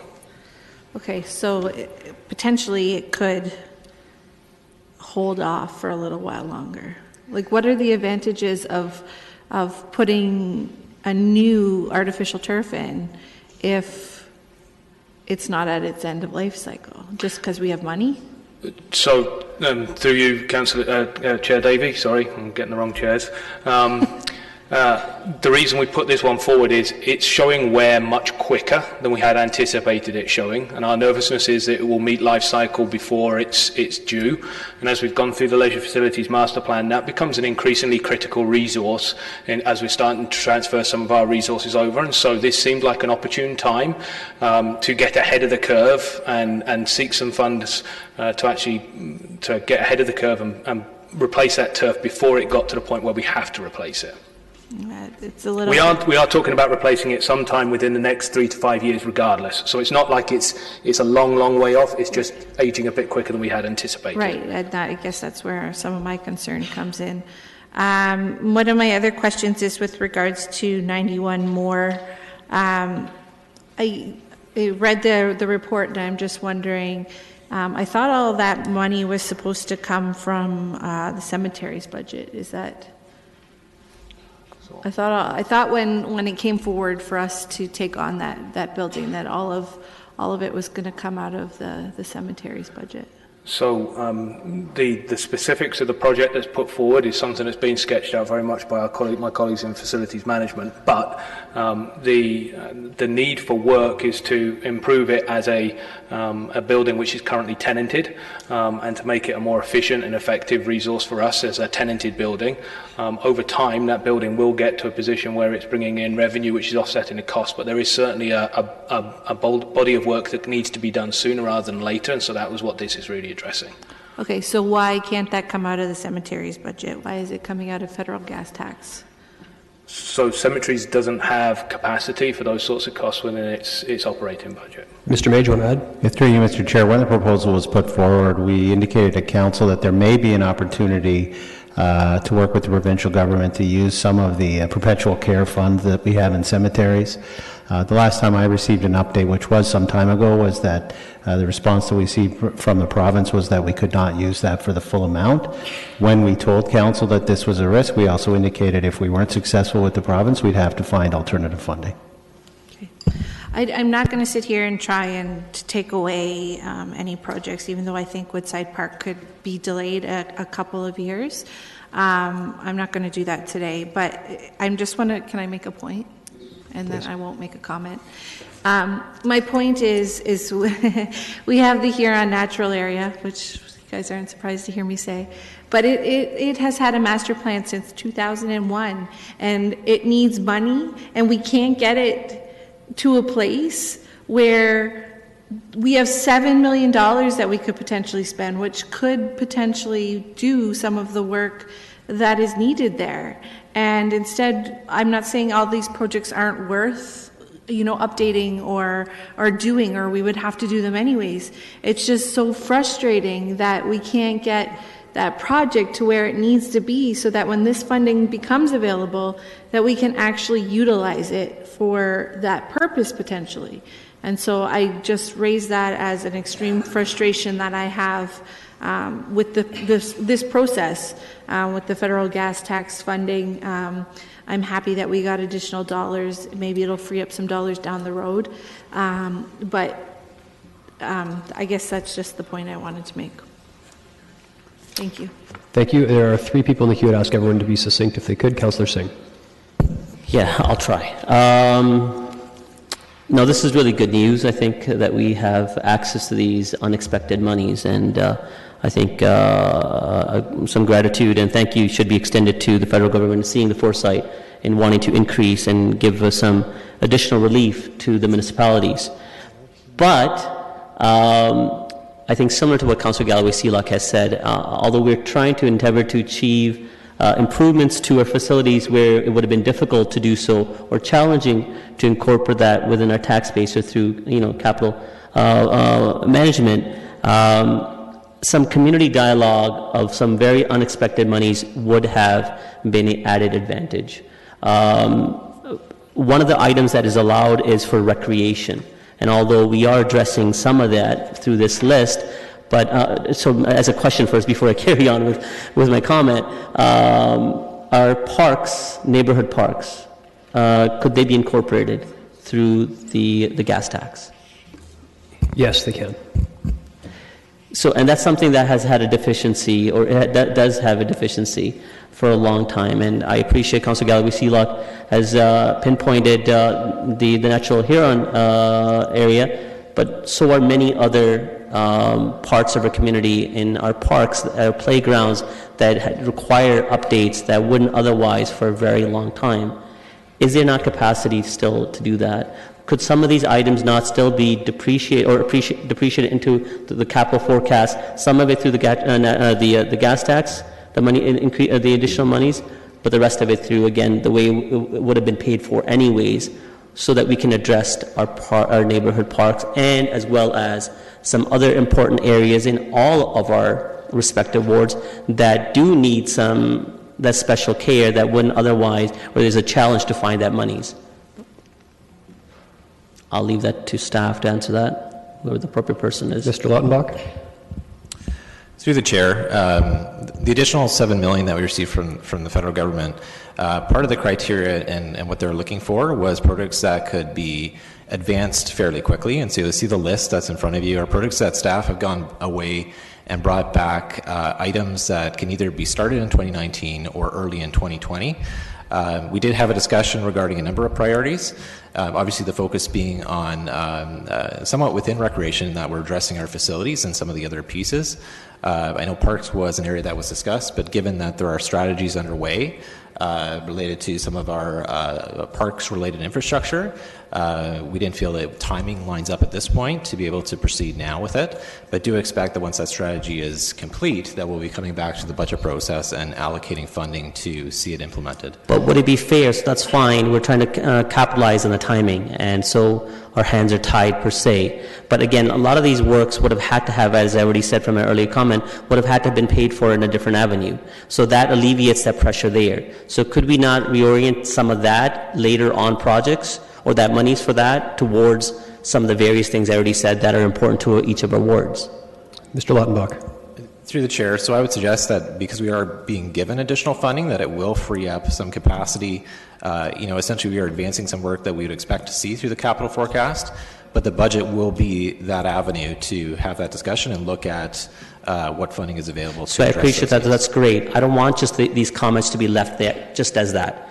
Could this still be some sort of direction or at least additional information that could come from staff so that it better prepares us because of the relief that we have so that we can have that important discussion as part of the upcoming budget? Mr. May, do you want to jump in? Through you, Mr. Chair, I believe through the next council cycle, council will be having a discussion on the long-term financial plan. I think there's some important information that will be presented to you at that time around our infrastructure deficit related to facilities that I think council will want to be aware of before you make decisions such as being suggested. Simply saying there's a lot more challenges ahead than just our neighborhood parks. Let me just reply as a comment, our neighborhood parks are very important to us as well. Councillor Gazzola. Okay, this is a $7 million one-shot deal, right? It's an election year, right? It's not coming next year. Okay, are there requirements that it be spent within a certain period of time? Mr. Lautenbach? Through the chair, the gas tax requirement is that the funding that's provided in the year that you receive it is spent within a 5-year time frame. So it's a 5-year. Like we normally get our gas tax, we put it into a reserve, and then we take it out of a reserve and spend it. Like last year, or for this year, the original figure was $7 million, and we put that into our reserve, and then we took $8.4 million out of our reserve. We could have put this whole $7 million into the reserve and then look at it and decide as we're going along. We have 5 years to spend. Mr. Lautenbach? So through the chair, through the budget process, we attempt to allocate as much of the gas tax funding as we have available at the time to the capital forecast and budget. And that's the intent. The intent of the federal government in giving us this funding is that we do use it for our immediate needs. So although we have 5 years to spend the funding, if there was a larger project that spanned multiple years and we're applying gas tax to, that's really what that 5-year requirement is. It's not intended to put the money into reserve and let it sit there for a number of years before we initiate work on various things. I'm not advocating that, but I'm just saying there's not the urgency that it has to be dealt with today. Are all of these projects currently in our capital forecast? Mr. Lautenbach? Through the chair, these projects are new projects that are not in the current capital forecast. They are not. They are all new projects. They are projects that within the forecast likely would have been received funding in terms of but they're not in our capital but not specifically identified. They weren't considered serious enough to be in our capital forecast yet. They were considered in terms of the immediacy of having to move ahead with them. Some of these items we would look to, if we had to replace them, general provision accounts or something that would fund them. These are priorities that were new funding requests outside of what was currently approved. Okay, I have one little simple question on one of the projects. Ms. McGoldrick can perhaps answer it. Item number D, it says Park Bridge replacements.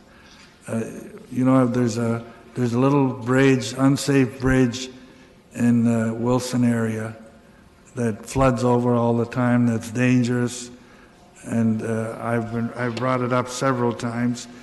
Is that part of the $650,000?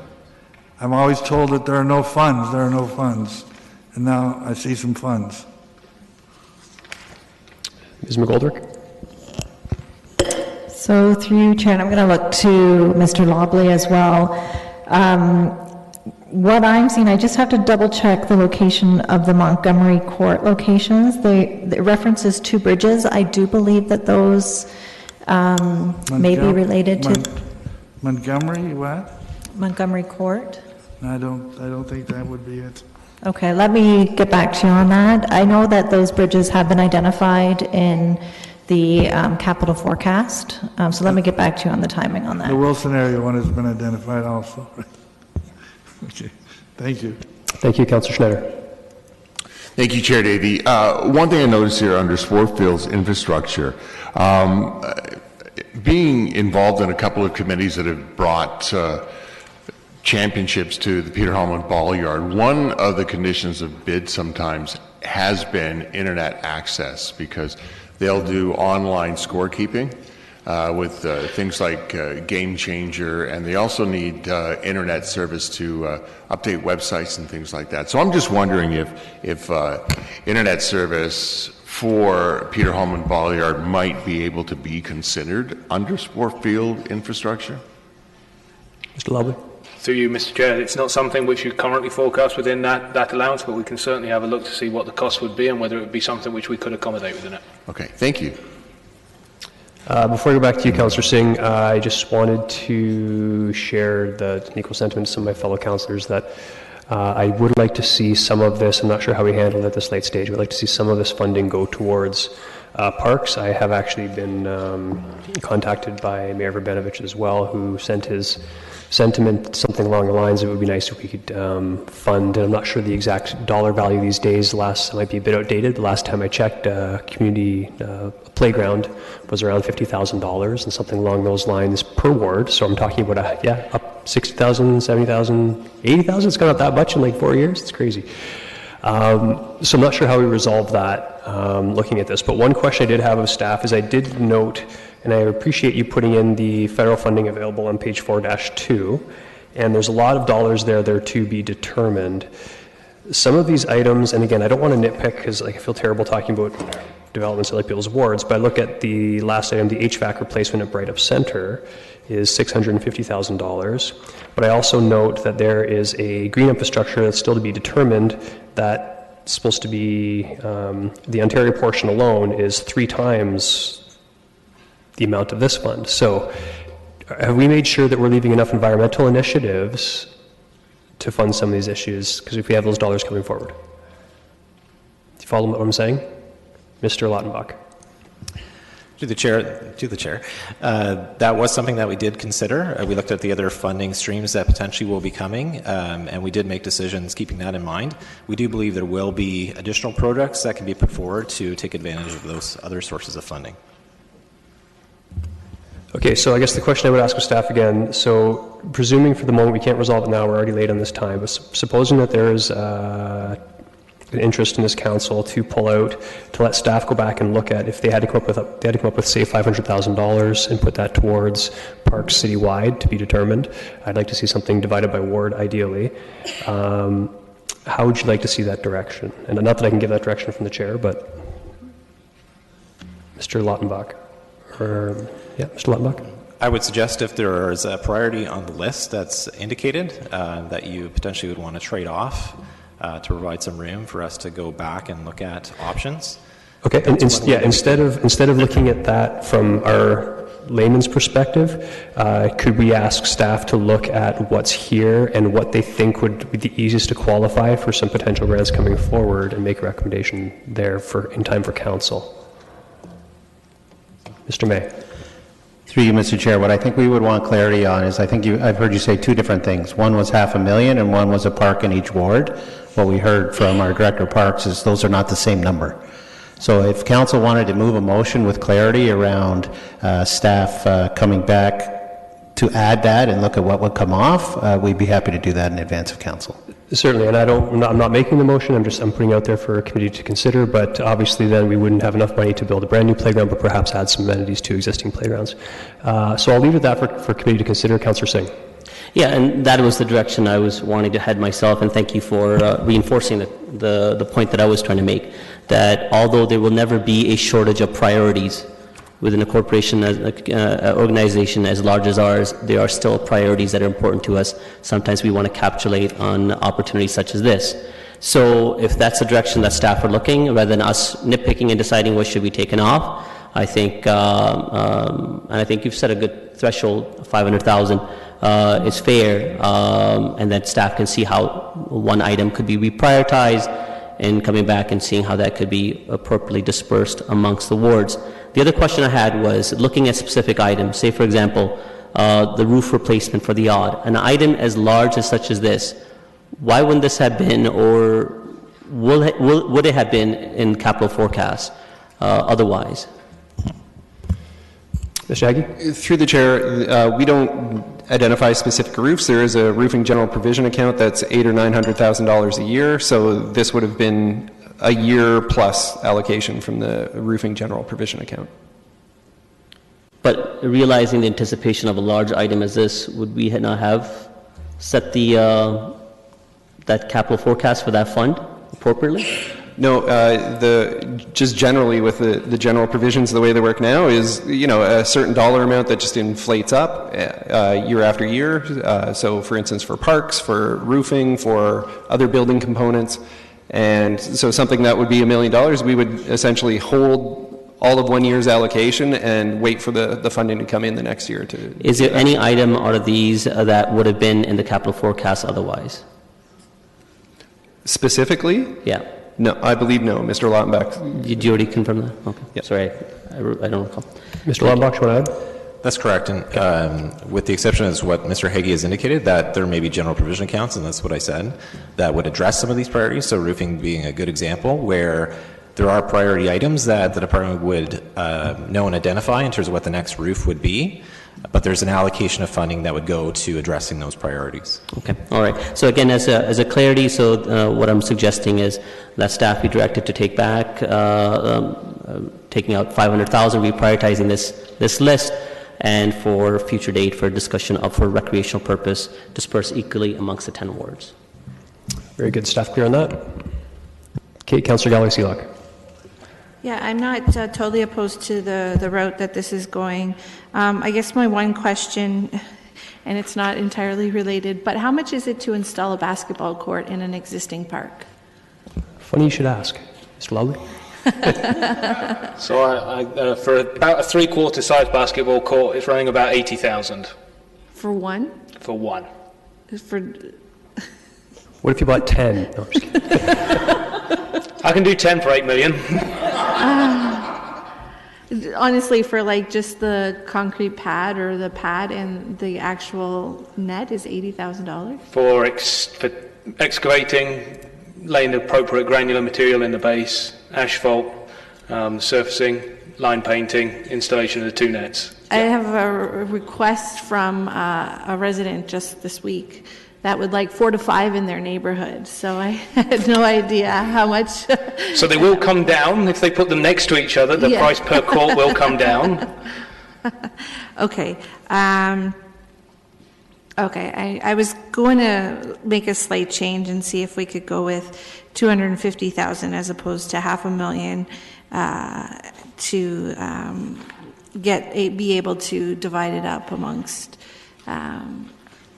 the wards, but I don't know that it will do a lot of good if we only have $25,000 per ward. $500,000 split the 10 ways, 50,000 is not a significant amount of infrastructure. That's not going to buy anybody a new playground. So a new playground is running, assuming we are just able to strip out the old and put a new one in, a new playground with a multi-unit and something like that, the one we're putting in at Kiwanis, for example, which is an enhanced one, we're getting close to $200,000 for these big playgrounds now. So it's not unrealistic to expect between $80,000 and $100,000 to be spent on a good playground unit nowadays. I just know that basketball courts are something that we've heard a lot through My Ideal City, as well as the youth forum, that people want to see more as especially in the ward I represent, the demographic is getting that little bit older and they're beyond play structures, and we don't necessarily have the amenities for them to use. And so basketball courts are becoming something that are needed, at least in what I'm hearing. And so if there's any way to get that number down from $80,000 or creative thinking or something, that would be fantastic. But I guess I'll leave it at the $500,000 because it doesn't seem like we can do a lot with $25,000 per ward.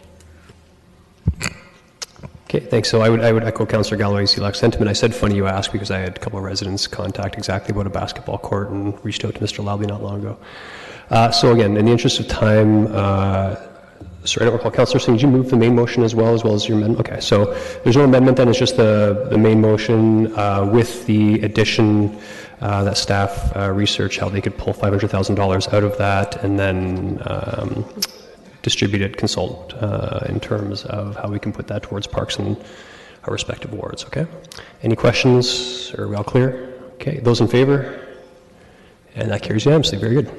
That concludes Finance and Corporate Services, and we will have to get, did you want to speak soon to be Chair Marsh? Saying 5 minutes? 5 minutes. How about, is that doable, Mr. Clerk? Yeah, okay, 5 minutes. 5 minutes. Thank you.